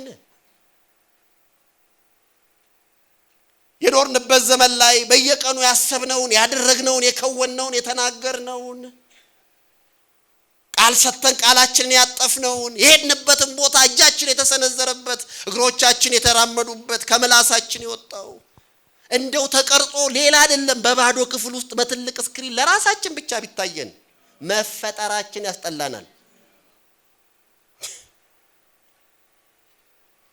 ሁላቸው በአንድነት የማይጠቅሙ ሆነዋል ይላል ሮሜ 3 አይደለም? አንድም እንኳን ጻድቅ የለም እና ከእግዚአብሔር ተለይተን ከክብሩ ጎደልን። በአመጽ የተከደነ የሰው ልጅ ከሰው የተወለደ ኃጢአትን እንደ ውሃ የሚጠጣማ እንዴት ይብስ እንዳለው ማለት ነው። እንዴት ይብስ። ከእግዚአብሔር በቀር ሊያድነን ተስፋ ያልነበረን ሙታን ነበር። ምውት ነው እያንዳንዱ በኃጢአቱ የሞተ፣ የሚበላ ግን የሞተ፣ የሚሰራ ግን የሞተ፣ በክብር ሽልማት በእንቁ የተሸለመ ግን የሞተ ምውት፣ ኃጢአት የገደለው ከእግዚአብሔር የለየው በአመጽ የተከደነ ነበር ነው የሰው ልጅ። ሌላ ተስፋ የለውም። ሩቅ መንገድ ብንሄድ ብዙ መንገዶችን ብንሞክር የማይሆን ያልተላቀቀን፣ ከዚህ ለሞት ከተሰጠ ሰውነት ማን ያድነኛል የሚያስብል ጩኸት ውስጥ የገባን፣ ምንኛ ጎስቋላ ሰው ነኝ የምወደውን አላደርገውም የሚያስብል፣ የማልወደውን እሱን አረጋለሁ ለምን በስጋዬ ኃጢአት ስለተተከለ ይላል። ለዚህ ለሞት ከተሰጠ ሰውነት ማን ያድነኛል? ነገር ግን በጌታችን በኢየሱስ ክርስቶስ በኩል ለእግዚአብሔር ክብር ይሁን ይላል። ለምን? ከኃጢአት አዳነን። ለኃጢአት መስዋዕት እንዲሆን ክቡር ደሙን አፈሰሰ፣ ቅዱስ ሥጋውን ቆረሰ። ኢየሱስ ክርስቶስ በመስቀል ላይ ስለኔና ስለናንተ ራሱን ሰጠ። አሁን እናንተ ክርስቶስ ስለ ኃጢአታችሁ ስለሞተ፣ ስለተቀበረ፣ ከሙታንም ስለተነሳ ከኃጢአታችሁ ታጠባችኋል፣ በአምላካችሁ መንፈስ ታጠባችኋል፣ ተቀድሳችኋል እንደሚለው ማለት ነው። የሚገርመው እዚሁ ምንባብ ውስጥ እንዴት ነው ይቅር የተባልነው? ትንሣኤው ካገኘነው ይቅርታ ጋር እንደምን ነው የሚያገናኘው ካላችሁ ቁጥር 3 ላይ ቅድም ያልነው ልመልስላችሁ። ክርስቶስ ስለ ኃጢአታችን ሞተ፣ ተቀበረም፣ በሶስተኛው ቀን ተነሳ ይላል። የተነሳው እኮ ስለ ሞተ ነው። አያችሁ፣ መነሳት የሚለው የሱ የትንሣኤ እውነታ ያለው በመስቀል ስለሞተ ነው። በመስቀል ራሱን ስለሰጠ ነው። ከሰማያት በክብር የወረደው፣ ከቅድስት ድንግል ማርያም በስጋ የተወለደው መድኃኒታችን እሱ ራሱን በመስቀል ሰጠ፣ ደሙን አፈሰሰ፣ ክቡር ደሙን አፈሰሰ። ስለዚህ ትንሣኤው በመሞቱ የተገኘ ነው፣ ከትንሣኤው ጋር የተቆራኘ ነው። እሱ ስለ ኃጢአታችን እንዲሞት አልፎ ተሰጠ። ሮሜ 4:25 ነው። ስለ ኃጢአታችን እንዲሞት አልፎ ተሰጠ፣ እኛን ጻድቅ አድርጎ ለማቅረብ ከሞት ተነሳ ይላል። አይቱ ሞቱና ትንሣኤው እንደተያያዘ ለኃጢአታችን አልፎ ተሰጠ እንዲሞት ለማጽደቅ እኛን ከሞት ተነሳ። ይሄን ማለት በሞቱ የኃጢአታችን ፍዳ ተወገደ። ኩነኔ፣ ቅጣት፣ መለኮታዊ ፍርድ። ይሄ እኮ ቀላል ጨዋታ አይደለም፣ ንግግር አይደለም እያረኩ ያለሁት። ይሄ የኃጢአት ደመወዝ ሞት ነው፣ ኩነኔ ነው፣ ከእግዚአብሔር መለየት ነው። ትሉ የማንቀላፋበት እሳቱ የማይጠፋበት ነው ይለዋል ገሃነመ እሳትን መጽሐፍ ሲገልጥ። መጽሐፍ ሊገልጥ በሚችለው የቋንቋ ልክ ማነው የሰው ቋንቋ ማለት ነው። እኔ እንዲህ ብዬ አሰብኩ አንድ ቀን እና ሰበኩ ለካ። ከዛ በማግስቱ ቢሮ ቁጭ ብለን ሁለት ወንድሞች ጋር አያለ ይሄ ነጠላ ጫማ ስሊፐር የሚሉትን እንዲህ በእጆቿ እያንጠለጠለች ገባች። ወደ ግቢ ገብታ ቢሮ ጋር እንዲህ ኳኳ ታደርገዋለች። የበሩን ያው ክፍት ሆኗል፣ ግን ይቅርታ ይግቡዋል። እናት የተጨነነ እንደምታየው እንደዚህ ነው ያዘችው። ምን ነው ይቅርታ አረፍ ይበሉ አልናት። ቁጭ አለች። አሁን አንቺ ምለው አሁን አንቺ ስለምንላት ነው እንግዲህ ይቀመጡ ምን ችግር አለ ሲባል እሳቸው ነው ፈልገዋለች ወደ እኔ እኮ ያኔ እንግዲህ የዛሬ 20 ስንት ዓመት አስቡ ያው ነው ፈልገዋለች። እኔ ደግሞ ይቅርታ እሺ ምን ነው ያቁኛል ምን ስል አይደለም ትናንትና እዚህ ቦታ የነበሩ ጉባኤ ላይ ስብከት ሲሰብኩ ነበር፣ እኔ እዛ ነበርኩ። ምን ላርግ አለች። ከምን አንፃር ምን ላርግ? አንድ ነገር እዛ ላይ ተናግረሃል። ምን ነው የተናገርኩት? እኔ ብዙ ብለሃል፣ እኔ ውስጥ ግን የቀረው አንድ ነው። ምን የሚል ሲኦል ገሃነመ እሳት የሚባለው ውስጥ እሳት ባይኖር እንኳን ትሉ ባይኖር እንኳን ቃሉ እንደሚለው አለ። ግን ባይኖር እንኳን የኃጢአት ደመወዝ ከእግዚአብሔር መለየት በመሆኑ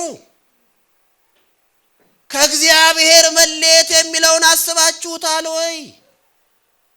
ከእግዚአብሔር መለየት ይሄ እኮ ኃጢአተኛው ዓለም እኮ የእግዚአብሔር መጋቢያው ባርኮት እኮ ያለው ነው። ገና እኮ በኮመን ግሬስ በወል ጸጋ እኮ እየተንከባከበው ነው ዓለሙን እግዚአብሔር። እሱ በክፎች በማያመሰግኑት ላይ ቸር ነው። ዝናብ ያወጣል፣ ፀሐይ ያወጣል፣ ዝናብ ይሰጣል፣ ይንከባከባል። እግዚአብሔር በሕይወት ያኖራል እኮ። ይሄን ሁሉ የንስሐ ዕድል እኮ ሰጥቷል። መለየት ምንድነው? ከእግዚአብሔር መለየት በማያልቅ ህላዌ ግን ያለርሱ ሲኦል ማለት የሱ ያ አባታዊ መግቦታዊ አምላካዊ የመገኘት ክብር ፍንጣቄ የማይገኝበት ምንምነት ይሄ ነው እንዳላችሁ ሄጃ ላየሁትም በመሄድ አትዩት። እግዚአብሔር ይርዳችሁ በእምነት ከዛ ኩነኔ ፍዳ የኔ በኃጢአት የወደቅነውን የእግዚአብሔር ልጅ ኢየሱስ ጌታችን መድኃኒታችን በመስቀል ደሙን በማፍሰሱ የጽድቃችን የይቅርታችን የመታደሳችን ማስረጃ እንዲሆን ሰጠን። ደሙን አፈሰሰ፣ ይቅር አለን። ለምን? በምህረቱ ባለጠጋ ስለሆነ። እግዚአብሔር በምህረቱ ባለጠጋ ስለሆነ እኛን ከወደደበት ከትልቅ ፍቅሩ የተነሳ ከክርስቶስ ኢየሱስ ጋር ሕይወት ሰጠን ይላል። ክርስቶስን ሲሰጠን ሕይወት ሰጠን፣ ይቅር አለን። እግዚአብሔር መሐሪ ነው። ግን የጳውሎስን አገላለጥ አያችሁት? በምህረቱ እግዚአብሔር ምንድነው? ባለጸጋ ነው። መሐሪ ብቻ ሳይሆን ምህረት የተረፈው ማለት የምህረት ዲታ የምህረት ሀብታም ባለጸጋ የተተረፈረፈ። ይሄ ማለት በሌላ አባባል እግዚአብሔር ይቅር ሊላችሁ እስከማይችል ድረስ ልትበድሉ አትችሉም ማለት ነው። ይሄኛውን እንኳን ከኔ የምህረት መጠን በላይ ነው ተብሎ የሚቀር በደል የለም። አግኝታችሁኛል ሐሳቤ? ለመጣ ራሳችሁ እንዲያርጎ ሰው እንዴት እግዚአብሔር ጋር ይጠጋል እንዲሰርቶ የሚለውን ለመቀበል እግዚአብሔር በምህረቱ ባለጸጋ ነው። ማንንም ሊቀበል ይችላል ከመጣ። በክርስቶስ በኩል። ትንሣኤው ባይኖር የክርስቶስ የመስቀል ላይ ሞቱ ትርጉም ያጣ ነበረ ማለት ነው። ትንሣኤው ባይኖር የክርስቶስ ሞት ለእምነት ምስክርነት የተከፈለ የአንድ ሰማዕት ሞት ሆኖ ይቀር ነበር። በትንሣኤው ምክንያት የእግዚአብሔር ልጅ ኢየሱስ ሞቱ የኃጢአት ማስተሰረያ መስዋዕት ሆነ። ያ ሞት የእግዚአብሔርን ልጅ መስዋዕት ስለሆነ ኃጢአታችንን ለማስወገድ የሚበቃ ዋጋ ሆነ። እሱ ታርዶ መቆም የቻለ በግ ነው። በዙፋኑ መካከል እንደ በግ ሆኖ አየው። ታርዶ እንደ ታረደ በግ ቆሞ። ይሄ ግራ ገባ። ቆሟል ግን ታርዷል፣ ታርዷል ግን ቆሟል። ታርዶ መቆም የቻለ አንድ አለ። መታረዱ ደሙን ለማፍሰስ ነው። ደሙ መሰቀሉ ለዘላለም ከኛ ማስተሰረያ መስዋዕቱ ጋራ በክብር የሚታይ። ለዚህ ነው ዝም ብለው አይደለም የሚሆነው። እነዛ አክሊሎቻቸውን ዱብ ዱብ አረጉ። አንተ በረከትና ክብር ምስጋና ታላቅነትም ልትቀበል ይገባሃል ብለው ከፊታቸው ድፍት ድፍት አሉ። ለምን? ምክንያቱም ሲሰጡ ታርደሃልና። ይሄን ልትቀበል ይገባሃል። ለምን? ታርደሃልና። ታርደሃልና። እሱ ለኔና ለናንተ በመስቀል መሞቱ የሰማይ አምልኮ ስርዓትን እንኳን ቀየረው። ታርደሃልና ይባላል። እዚህ አንዳንዱ እነ ጎበዜ ቤት ሌላ ዳንኪራ ይረግጥልኛል። ከእንትን ብያለሁ እንዴት ብያለሁ እያለ እኔ ምን አስባለኝ እንጂ አሁን ታርደሃልና ልትቀበል በረከት ክብር ምስጋና ይገባሃል። ታርደሃልና፣ ሞተሃልና፣ ራስህን ሰጥተሃልና፣ ደምህን አፍስሰሃልና፣ ስለኛ በሰማያት ልታይ ሊቀ ካህን ሆነህ አልፈሃልና፣ ሄደሃልና ይገባሃል። በረከት ክብር ምስጋና ድልና ግርማ የሱ ለሆነው ክብር ይሁን። ክብር ላንተ ይሁን። ሃሌሉያ። ታርደሃል። ዝማሬያችንን ማድመቅ ያለበት እውነት ነው ይሄ። ስብከታችንን ማጉላት ያለበት እውነት ነው ይሄ እንጂ አሁን በእውነት ጫማውን ወጋ አግኝቶ መድረክ ላይ ይሰበክ ጌጣጌጥ ይሄ ምናምን የመኪና ቁልፍ ቤት ሻምፑ ተሰብካለኝ። ይሄ እኮ እብደት ቅሌት እኮ ነው። እኛ ልናንስ እሱ ሊልቅ ይገባዋል። መጡ እኮ መተው አንተ ለመሆኑ ማነ ስናይ ነገሩ ድንቅ የሚል ነገር ነው የምታረገው ማለታቸው ነው። እና እንዲህ ምን ነብዩ ነህ እንዴ? ዛ ፕሮፌት ማለት ነው። ዝም ብሎ ነብይ ነህ እኮ አይደለም። ነብዩ ይመጣል የተባለው ያ ነብዩ ነህ። ኧረ እኔ አይደለሁም። ታዲያ ማን? ኤልያስ ነህ? ኧረ አይደለሁም። ክርስቶስ ነህ እንዴ ያሉ ጭራሽ። ኧረ አይደለሁም ማለት እኔ አይደለሁም።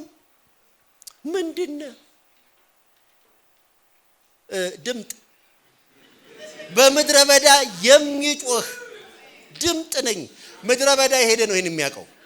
ምድረ በዳ ብቻ ሰሚ የለህ ምን የለህ እንዲሁ ቁዋ ብላ የምትቀር ነው። ድምጽ ገናና ቢሆን ምድረ በዳ ላይ ትንሽ ነው። ምንም ድምጥ ነገር ነኝ እንዲሁ በምድረ በዳ የሚጮህ እና ያስደነቀው ጎላ ብሎ ባለባበሱ ነው። ምን ልታዩ ወደ ምድረ በዳ ወጣችሁ? ነጭ ይሄ የተልባ እግር የሚባል አለ በእነሱ ጊዜ ፋይን ሆኖ የሚሰራበት እሱን ልብስ የለበሰ ልታዩ። እሱማ በመኳንንቶች ቤት በመሳፍንቶች ቤት ነው ያለው አለ። ታዲያ ምን ልታዩ ወጣችሁ? ንፋስ የሚያወዛውዘውን ሸምበቆ ወይስ ምን ልታዩ ወጣችሁ? ነብይን እላችኋለሁና ከነብይ የሚበልጠውን አለ። ምን አርጎ ነው ግን? አመጋገብ ቀላል እንትን እንዳይመስል ይኸውልህ ቁርሴን እንትን በልቼ ምሳዬን እንትን ነው በላው ጌታ የተባረከ ይሁን በጣም ከፍ ከመደረግ የተነሳ ምናምን አይልም። ምን ላይ ይበላው? አንበጣና የበረሃ ማር። አሁን ይሄ ሰው ቀረብ ብለ ምናምን ሰሙት እኮ አይደለም። እንዲያው አንዳንድ አንበጥ እንዴት አድርጎ ነው የሚቆረጨጨው? ማያበስልለታል።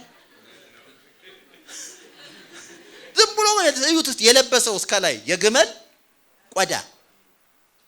ይሄ በጣም በቃ ቁጥራ በፋሽን ዲዛይነር ተለበሰ ነው። እንደ እጅና እንትን ማውጫ እኮ አድርጎ ለብሶ ነው የመጣው።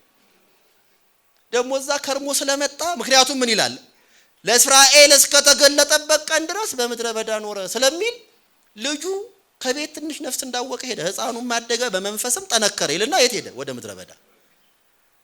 ለዚህ እኮ ነው ሲናገር ራሱ አንዳንዱ ቋንቋው የምድረ በዳ ንግግር ነው።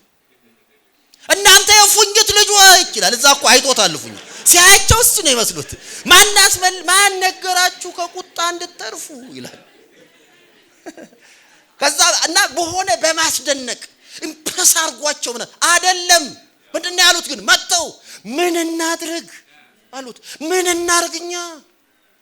እነሆ እኔ ለንስሐ ይሄን የጥምቀት አጠምቃችኋለሁ ይላል። ይሄን ተጠመቅ ይለዋል።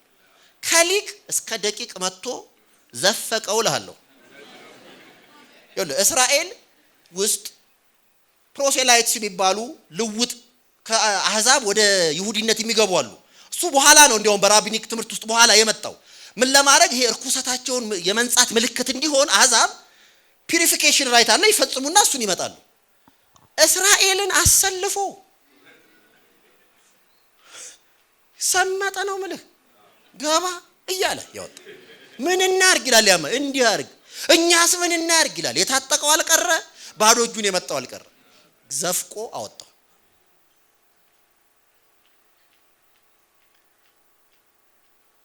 እና ይሄ ሰው ምንድነህ አንተ ሲባል ድምጥ ነኝ ከኔ የሚበልጥ ይመጣል።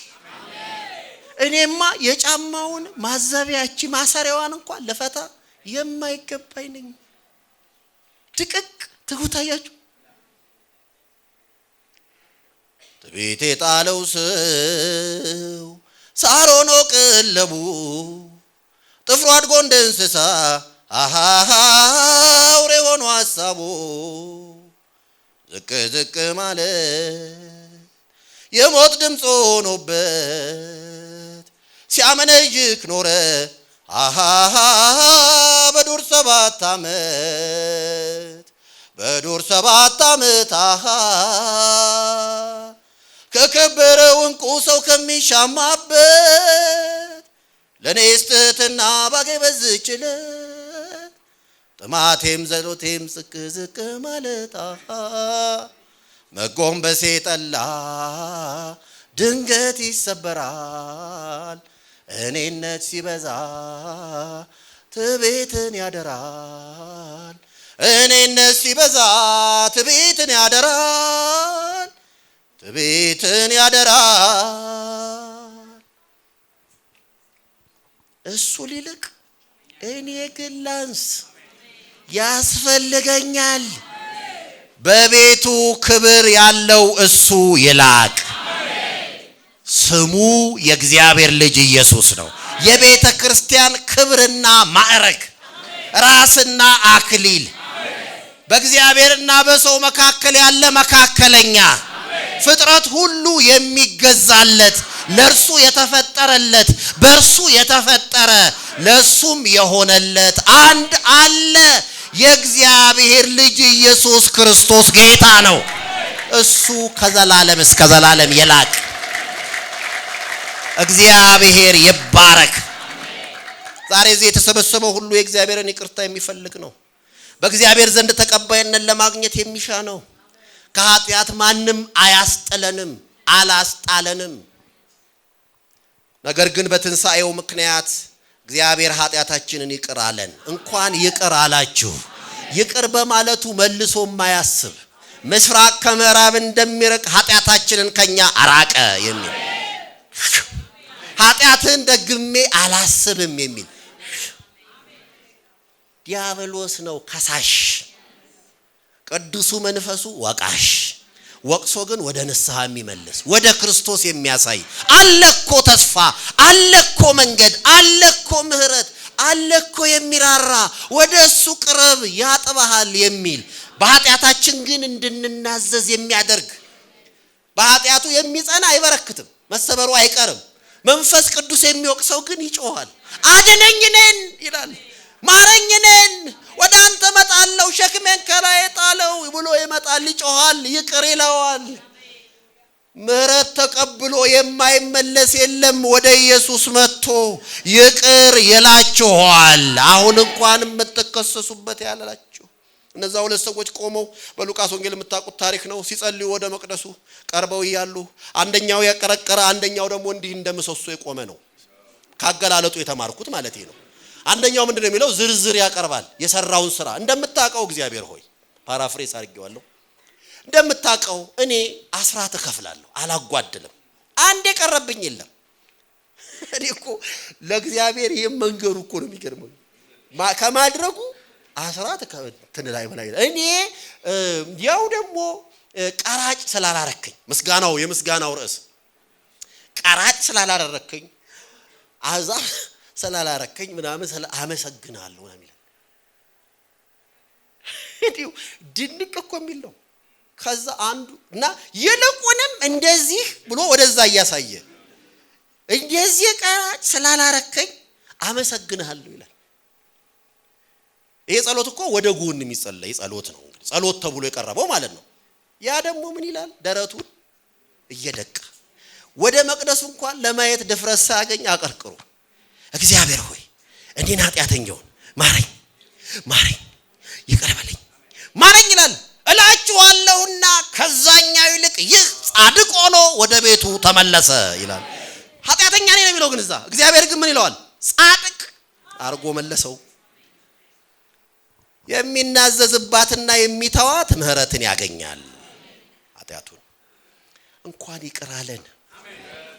መሐሪው እግዚአብሔር መሐሪያችን እግዚአብሔር ስሙን በተራራው ላይ ሲያውጅ እግዚአብሔር እንዲህ አለ፣ እግዚአብሔር መሐሪ ሞገስ ያለው ባለ ብዙ ምህረትና። ይሄን እኮ ሙሴ አይደለም የተናገረው። ሙሴም ቢል እውነት ነው። ራሱ እግዚአብሔር ስሙን እንዲህ ሲል በተራራው ላይ አወጀ። ማንኛ አለ እግዚአብሔር መሐሪ ሞገስ ያለው ባለ ብዙ ምህረት ራሱን ያለው ባለ ብዙ ምህረት። ለዚህ ነው አንድ የዱባ ጥጋብ የሚል አንድ መጽሐፍ ላይ ያነበብኩት የመጀመሪያው ክፍል ምን ይላል? ልቡ ከሰማያት ይሰፋል ይላል። ልቡ ከምን ይሰፋል? ከሰማያት። የማ ልብ? የእግዚአብሔር ልብ። ማንም ኃጢአት ያደቀቀው ሮጦ ቀርቦ ጸድቆ የሚመለስበት በኢየሱስ ክርስቶስ ትንሣኤ። አራተኛው እኛማ ቀና ብለን የምንሄድ ነን በትንሣኤው ምክንያት። አሁን እንደሱ በሉት ቀና ብለን የምንሄድ ነን። ለምንድን ነው ያልኩት? ይኸው ቁጥር 19 ክርስቶስ ባይነሳ ኖሮ ከሰው ሁሉ ይልቅ ምስኪኖች ነን ይላል። ነገር ግን ቁጥር 20 ክርስቶስ ከሙታን ስለተነሳ ምስኪኖች ሳንሆን ምንድን ነን? ምስኪን ማለት የደሃ መናጢ ድኩም ምንዱብ ማለት ነው። ባዶውን የቀረ ምንም የደቀቀ ምስኪን የሚታዘንለት ከንፈር የሚመጠጥለት ወዮ እንደው አቤት አፈር ይብላኝ የሚባልለት ምስኪን። ክርስቶስ ባይነሳ ኖሮ ወይ ምስኪኖች ነበርን ከሁሉ ይልቅ። ነገር ግን ክርስቶስ ከሞት ስለተነሳ እኛ ቀና ብለን የምንሄድ ነን እንጂ እምናሳዝን አይደለንም። ስብከታችን ከንቱ አይደለም ብለን የለ፣ እምነታችን ከንቱ አይደለም ብለን የለ። የተረጋገጠ የጸና ዋጋ ያለው እጅግ አስፈላጊ ነገር አገኘን። በግብጽ ባርነት ቤት በጭቃኔ የተደፈቀ ህዝብ ነበር እስራኤል የሚባል የምታውቁት ከታሪክ ነው የምደግመው። በባርነት ሲቃትቱ የነበሩት እነሱ ያሳለፉት ስቃይ ከባድ ነበር። መጫወቻ ነበር ያደረጓቸው። ምን ያህል ተደረጋለ እና ግብፃውያን የዮሴፍን ውለታ መርሳታቸው ሳያንስ በመብዛታቸው ፈርተው በኋላ ጭራሽ የጭቆና ዶፍ አዝንበው ሲበቃቸው ለምን እንዳይበዙ ሁሉ አናጠፋቸውም አሉ። በቃ ከዚህ በኋላ ወንድ እስራኤላዊ እንዳይኖር ብለው ደነገጉ። ስለዚህ ምን ማለት ነው? ጄኖሳይድ ማለት ነው። ይፈጁ አሉ። ወንድ ሲወለድ እንደ ዶሮ ታንቆ ይገደላል ማለት ነው። እያስጨነቁ ከባድ ስራ ሁሉ እያሰሩ ህይወታቸውን አስመረሩት። ዘጸአት ምዕራፍ 1 ከቁጥር 11 ጀምሮ እስከ 14 ይሁት በሚያሰሯቸው ከባድ ስራ ቅንጣት ርህራሄ የሚባል ነገር አላሳዩአቸውም። በኋላ ጭራሽ እንዳልኩት ጨቅላ ሁሉ ታፍኖ እንዲገደል የጭራቅ አዋጅ አወጡ ማለት ነው። ካደረሱባቸው ግፍ የተነሳ እስራኤል ምዕራፍ 2:23 ዘጸአት ላይ ይጮሁ ነበር የሚል ቃል አለ። ማለት ይጮሁ ነበር። በቃ በፍዳቸው በእንባቸው በደማቸው ፍሳሽ የጻፉት የዋይታ ጩኸት ወደ እግዚአብሔር ደርሶ ተነበበ። ለምን ይሄንን እላለሁ? ቁጥር 24 ላይ ምዕራፍ 2 ቁጥር 24 ላይ ምን ይላል? እግዚአብሔርም የጩኸታቸውን ሲቃ ሰማ ይላል አዲሱ መደበኛ ትርጉም። የጩኸታቸውን ሲቃ ሰማ።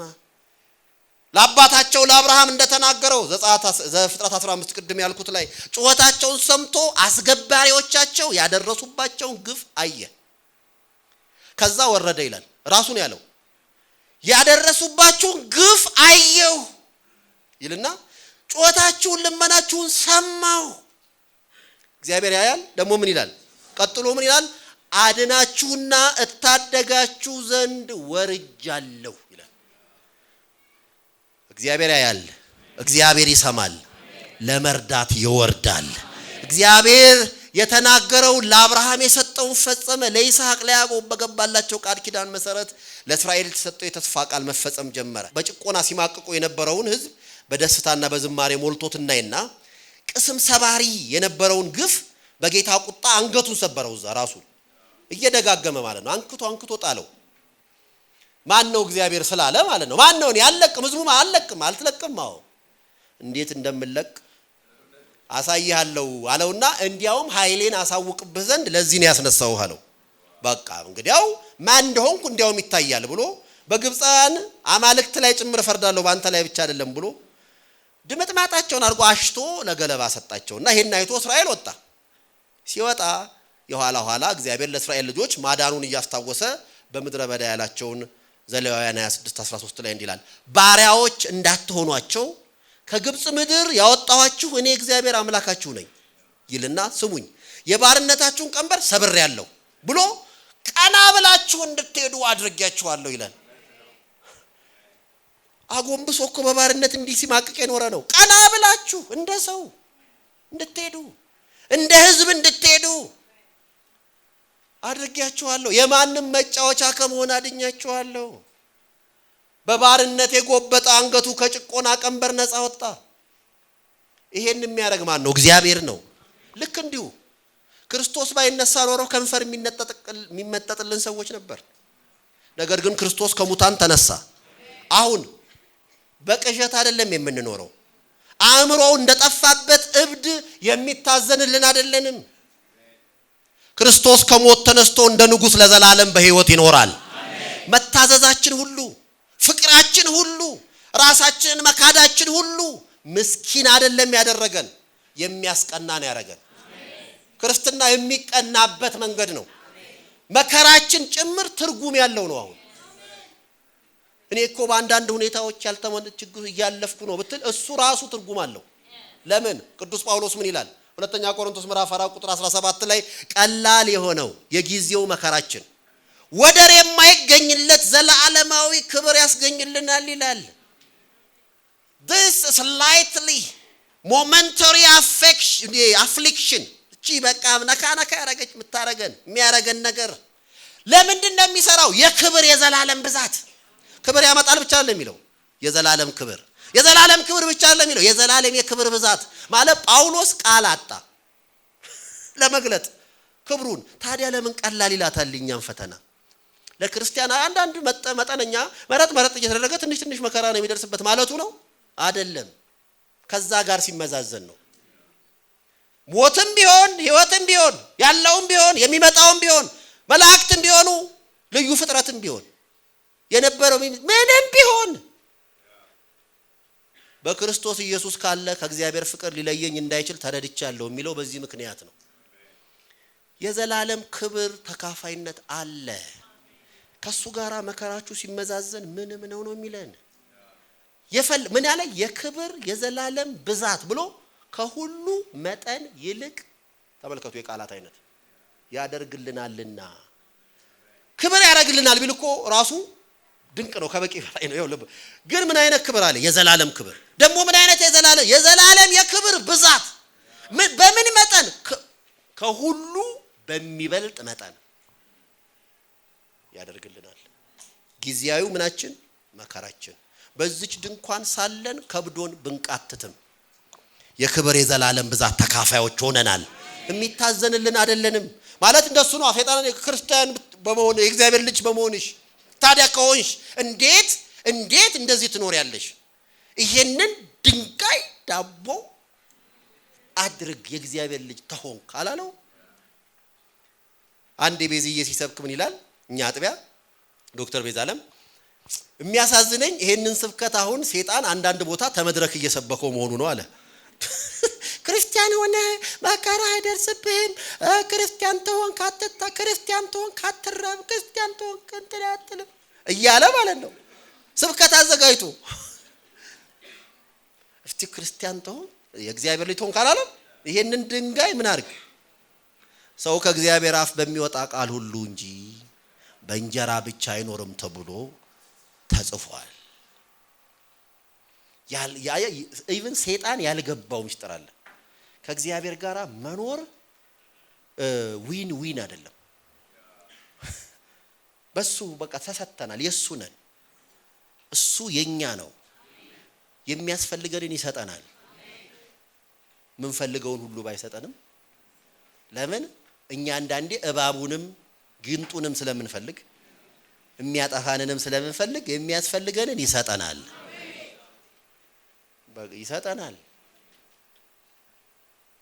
እና በመከራ ውስጥ ለሚያልፉ እኮ መናገሬ ነው እንዴ። ምስኪን አንዳንድ ጌታን እከተላለሁ ብላ እኮ ነው እንዲህ የምትሆነው፣ ያም ጌታን አገለግላለሁ ብሎ የት ይደርሳል ያልነው ልጅ ትምህርት እንትኑም ብሎ አቋ ይላሉ። ከንፈርማ አትመጡልንም። የጌታ ኢየሱስ በመሆናችን ቀና ብለን የምንሄድ ነን። አይታዘንልንም። እንደሱ ነው የሆነው። ስንት ነገር እስካሁን አሳየው 4 ሌላውን ችግር የለም፣ ሌላ ቀን እናደርገዋለን። ምንም እኮ እንትን የሚለን አይደለም ቀኑን እግዚአብሔር ከሰጠን። እስካሁን ግን 4ቱን እንከልስ። ምንድነው አለን? ክርስቶስ ከሙታን ስለተነሳ አንደኛ የጸና እምነት አግኝተናል። ሁለተኛ ሐዋርያዊ ውርሳችን ምንድነው አለን? የጸና ነው፣ እውነተኛ ነው። ሶስተኛ ምንድነው አለን? ኃጢአታችን ይቅር ተብሏል። ከና ኃጢአታችን ተጨብጠን አይደለም አሁን ያለነው፣ ይቅር ብሎናል። አራተኛው ምንድነው አለን? ቀና ብለን የምንሄድ ነን። ቀና ብለን እንድንሄድ አድርጎናል። ክርስትናን ደስ ብሎን በጌታ መሆናችን የኢየሱስ በመሆናችን ደስ ብሎን ስሙን ስንጠራ ደስ ብሎን ደስ ይለኛል እግዚአብሔርን ስጠራ፣ ደስ ይለኛል ስለ ኢየሱስ ሳወራ፣ በዛና ሆኜ ከልቤ ፍቅሩን ምህረቱን አስቤ እንጂ እንደው ወዝ ትንሽ እንበል ብለን አይደለም። እንደሱ አንዳንዴ የሂውመን ፎሊ የሚፈትነ ጊዜ አለ።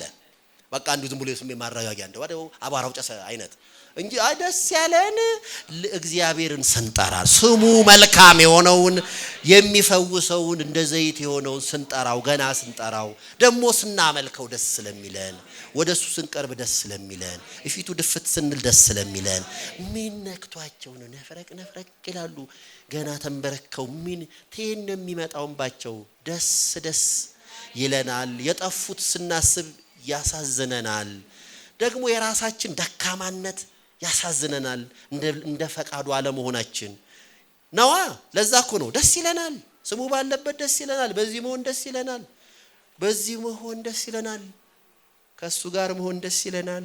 ቀና ብለን ነው የምንሄደው። እግዚአብሔር ይመስገን። አምስተኛው እንዱ ልንገራችሁ፣ አገልግሎታችን ዋጋ ያለው ነው። ጻፉት። ክርስቶስ ካልተነሳ እንግዲያው ስብከታችን ከንቱ ናት ይላል ቁጥር 14 ላይ አይደል? ከንቱ አይደለም። አገልግሎታችን ከንቱ አይደለም። የምስራች ነው። ክርስቶስ በመነሳቱ ህይወታችን ከንቱ አልቀረም። በክርስቶስ ስም ያደረግነው ሁሉ ከንቱ አይደለም። የሚያጓጓ ነው። በክብር ያሸበረቀ ነው። እግዚአብሔር የማንም ባለዳ አይደለም። ለስሙ የከፈላችሁትን ያሳያችሁትን ፍቅር አይረሳም። ስለዚህ አገልግሎታችሁ ምን አይደለም። ከአሁን እዛ መጥቶ እዛ ቅድም አንድ ሰውዬ ሲሰድበኝ ነበር። አሁን እኔ አንተ ተምሰማ እውነትም ቢሆን እንኳን አንተን ተማንተ ስለማልፈልግ ብቻ ልክ አይደለም ብል መርጣለሁ አለችው አንዷ እህት ሲመሰክርላት ማለት ነው ኢየሱስ ይወድሻል ስለ እኔ እንደሚወደኝ ለኔም በመስቀል እንደሞተ አምናለሁ ነገር ግን ተናንተ ተመሰማው ብላበሻ እኔ ምን አታውቀው ገና አሁን ነው ያየችው ይሄን ሰውዬ ምን አይነት ሰው እንደሆነ ይታቀዋለች እና ስብከታችን ከንቱ አይደለም በጌታ ስም መነቀፍ መጣል ስለ ስሙ ያሳያችሁት ፍቅር የከፈላችሁት ዋጋ ቢኖር ከንቱ አይደለም እሱም በመከተላችሁ ያጣችሁት ነገር አለ ከንቱ አይደለም እንቢ ብለህ ስታካብጂ ነው አንቺ ስታምን ምንድነው በቃ እንትንሽ ፎቶውን እንትን ላይ ጣል አርጊ ዝም ብለሽ ተነሺ አንቺም እኮ እንደው ድብ ጌታ አልሽ ታዲያ አላረክሽም አይደል አይዞሽ ያመለጠሽ የለም በቃ ከንቱ አይደለም ለስሙ ብለሽ ይሄማ አይደረግም ጌታን አያስከብርም እኔ የምኖረው በመቀደስ ነው ብለሽ ያጣሽ የመሰለ ነገር አንዴው ለጌታ በቃ ከንቱ አይደለም የማንንም ባለዳ ስላልሆነ እግዚአብሔር በብድራት የሚከፍል ጌታ አለ አየሽ በክብር ማሸብረቅ የሚባል አለ ከንቱ አይደለም እግዚአብሔርን ለማገልገል የተሰጠና አደራና የሥራው ሁኔታ ተመሳሳይ ባይሆን መክሊቶቻችን ቢለያዩ ዓላማችን ግን አንድ ነው እኔ እንደንተና አላገለገልኩ ይሄው እንደዚህ ብዬ አሁን እኔ እንደው ምን እቤት ውስጥ ልጆች ነው ማሳድገው እኔ ልጆችን በርግጥ አፍተን በቃ እንደን ስንት መሰክራለሁ እንዘምራለሁ ሳይሆን ቀረ እንደው እንዴላርግ አልሽ ከንቱ አይደለም እሱ ሱዛና ዌስሊ የምትባል ሴት ነበረች ብዙ ቦታ ሰበከች አልሰበከች ያን ወንጌላዊ ሚስት ነበረች አሁን ልጆቻቸው ቁጥራቸው ጠፍቶኛል ካነበብኩት ታሪኩ ስለቆየ 9 ይሁን 14 አላቅም ብቻ እሱ ላይ ያው ፋክቹዋል መሆን ስላለብኝ ነው እንደሱ ምለው ብቻ ብዙ ልጆች ነበራቸው ከነዛ ሁሉንም ልጆች ወደ ትምህርት ቤት ለመላክ አቅም አልነበራቸው ስለዚህ ግማሹን ልጆች እቤት ውስጥ የምታስተምረው እሷ ነበረች ምግብ ማብሰል መንከባከብ የሷ ስራ ነበር አሁን እንደ ደሃ ወንጌላዊ ነው ባሏ እሱ ብቻ እንዳይመስላችሁ ልብሳቸውን በእጇ ለሰፍታ ነበር የምታለብሳቸው ነገር ግን ቢያንስ በቀን ለ1 ሰዓት መጸለይ አታቋርጥም ነበር የዚች ልጅ የዚች ሴት የዚች እናት ቤተሰብ ውስጥ ምን እንደተወለደ ታውቃላችሁ ቻርልስ ዌስሊ እና ጆን ዌስሊ የሚባሉ ልጆች አሏት ቻርልስ ዌስሊም ጆን ዌስሊ ምን እንደሆኑ ያው አንዳንዶቻችሁ ደግሞ ታውቃላችሁ ጆን ዌስሊ የዌልስ ሪቫይቫል የተነሳበትን አገልግሎት እግዚአብሔር ተጠቅሞበት የመራ ነው ያንን አውሮፓን አዳርሶ ሰሜን አሜሪካ ድረስ ሄደ የሜቶዲያን የቅድስና ሪቫይቫል የሚባለውን አገልግሎት እንዲመራ እግዚአብሔር ተጠቀመበት በእናንተ አገልግሎት በእናንተ ድካም ማን ያደገ እንደሆነ አታውቁም እንደኔ እንዲህ የመቀባጠ አላገኛችሁ ይሆናል ግን ተረስቶ የሚቀር ነገር የለም ለማለት ነው ራእይ መጽሐፍ ትናንትና ተምራችኋል አሉ ከትላንት ወዲያ አልተማራችሁም በጉ አሸናፊ ነው የሚለው እሱ ላይ ራእይን የዛሬ 2 አመት እኔ ያጠናሁ ነበርና ሳጣና አንዳንዴ ብድግ ብዬ ቆማለሁ አንዳንዴ ያለቅሳለሁ አንዳንዴ ጨፍራ አንዳንዴ ብርክክላለሁ እና አንዳንዴ የሚያስብል አገኛለሁ እና እንደሱ ኮንኩባቸው ሞመንቶች አንዱ ላይ እዛ ውስጥ እንግዲህ ምስጋና የተሞላ ነው መጽሐፉ ዶክሶሎጂ የሚባለው ወይ ሙዳሴ አምላክ ያቀርባሉ በዙፋኑ ዙሪያ ያሉት አራቱ እንስሳት ያቀርባሉ ይደፋሉ ይሰግዳሉ ይዘምራሉ 24ቱ ካህናተ ሰማይ የሚባሉት እንደሱ ይሆናሉ አንዳንዴ ጠቅላላ የመላእክቱ አጀብ በሙሉ እልፍ አላፋት መላእክት አንዳንዴ በሰማይ ያለው በምድር ያለው በባህር ያለው ሁሉ ፍጥረት በሙሉ ያስተጋባል ምስጋና እንደሱ በሆነበት ላይ ራእይ 15 ላይ አንዱ ዶክሶሎጂ ላይ እንዲላል ሁሉን የምትገዛ ጌታ አምላክ ሆይ ስራ ታላቅና ድንቅ ነው የአህዛብ ንጉስ ሆይ መንገድ ጻድቅና እውነተኛ ነው ጌታ ሆይ የማይፈራህና ስምህን የማያከብር ማን ነው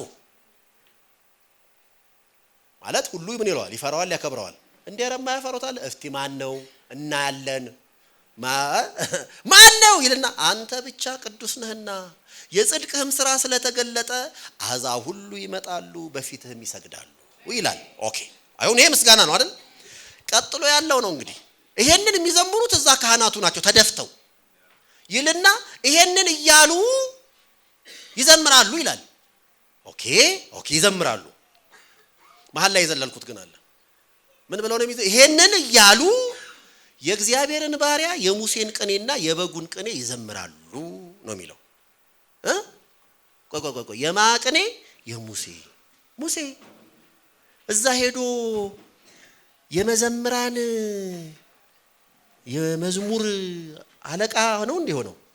ሊቀ መዘምራን ሆኖ ነው የሱ መዝሙር የሚዘምሩት አይደለም። መዝሙር ባልጠፋበት ሰማይ የዘላለም ዝማሬ በሞላበት ሰማይ ይሄንን የሙሴን ቅኔ ይዘምራሉ። ሙሴን ነው የዘመረው ይሄንን በምድረ በዳ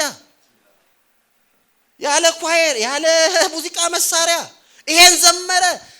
ይሄ መዝሙር ወድቆ አልቀረም፣ በምድረ በዳ ተሰማ። እሰይ ከዛ አልፎ ግን በሰማይ ይሄው ይዘመራል ይላል። ወድቆ የቀረ ነገር የለም፣ ወድቆ የሚቀር የለም፣ ከሽፎ የሚቀር የለም። ዋጋ አለው። አገልግሎታችሁ ዋጋ አለው። ስብከታችን ከንቱ አይደለም። ታዲያስ የተቻለህን አድርግ፣ የተቻለሽን አድርጊ፣ የተሰጠህን አድርግ። እግዚአብሔር ባስቀመጠ ቦታ አገልግል። ስብከት ከንቱ አይደለም፣ አገልግሎት ከንቱ አይደለም፣ ዝማሬ ከንቱ አይደለም፣ ስትመራ ከንቱ አይደለም፣ ስታስተዳድር ከንቱ አይደለም፣ ስታስተምር ከንቱ አይደለም።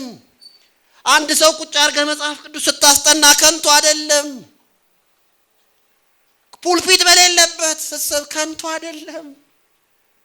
እየጮህ ጉሮሮዬ እስኪደርቅ ድምጽ በማይሰማበት ስትና ከንቱ አይደለም። ያቺ ሴት መጣችና ኢየሱስ ከመሞቱ አስቀድሞ ራት በተጋበዘበት የአልባስጥሮስ ብልቃጥ ይዛ ገባች ይላል። አንደኛ ወንዶች ገበታ ላይ በተቀመጡበት ሴቶች ምግብ ለማስተናገድ ነው እንጂ ዝም ብለው ዘው አይሉም። በአይሁድ ባህል ዘው አለች፣ የማይጠበቅ ነገር ነው። ከዛ ቷ ሰበረችው ይላል። ለምን ከፈተችው እንዳለ ይገርመኛል። ሁለት የሚገርም ነገር። ሶስተኛስ በራሱ ላይ አፈስ ሽቶ እንዲቀባ አይደል እንደሚደረገው ከዚህ ደፋችው። እንግዲህ አስቡ፣ በአይሁድ መሃል ያን ስታረግ ከዛ ተነስተው ክብር ለእግዚአብሔር ይሁን ይገባሃል አሉ ይላል። ደቀ መዛሙርቱ ትችት ጀመሩ ይላል። ተናገሩ፣ ተቆጡ ይላል፣ ነቀፏት ይላል። ተቿት ማለት ነው። ሁለቱም አደገኛ ነገር ነው። ከዛ ኢየሱስ ዝም ብሎ ሰማና ቆይ ተረጋጉና ይሄን ነገር በአግባቡ ነው አጀንዳው ተይዞ ይሄ ነገር እንዴት መሆን ነበር አላለም። ምንድነው ያለው? የተቻላትን አደረገች። አስቀድማ ለመቃብር የሥጋዬን ቀባችሁ። እውነት እላችኋለሁ ይህ ወንጌል በዓለሙ ሁሉ በሚሰበክበት በማንኛውም ስፍራ እሷ ያደረገችው ደግሞ ለሷ መታሰቢያ እንዲሆን ይነገራል ይላል። ይሄው እኔም ተናገርኩ።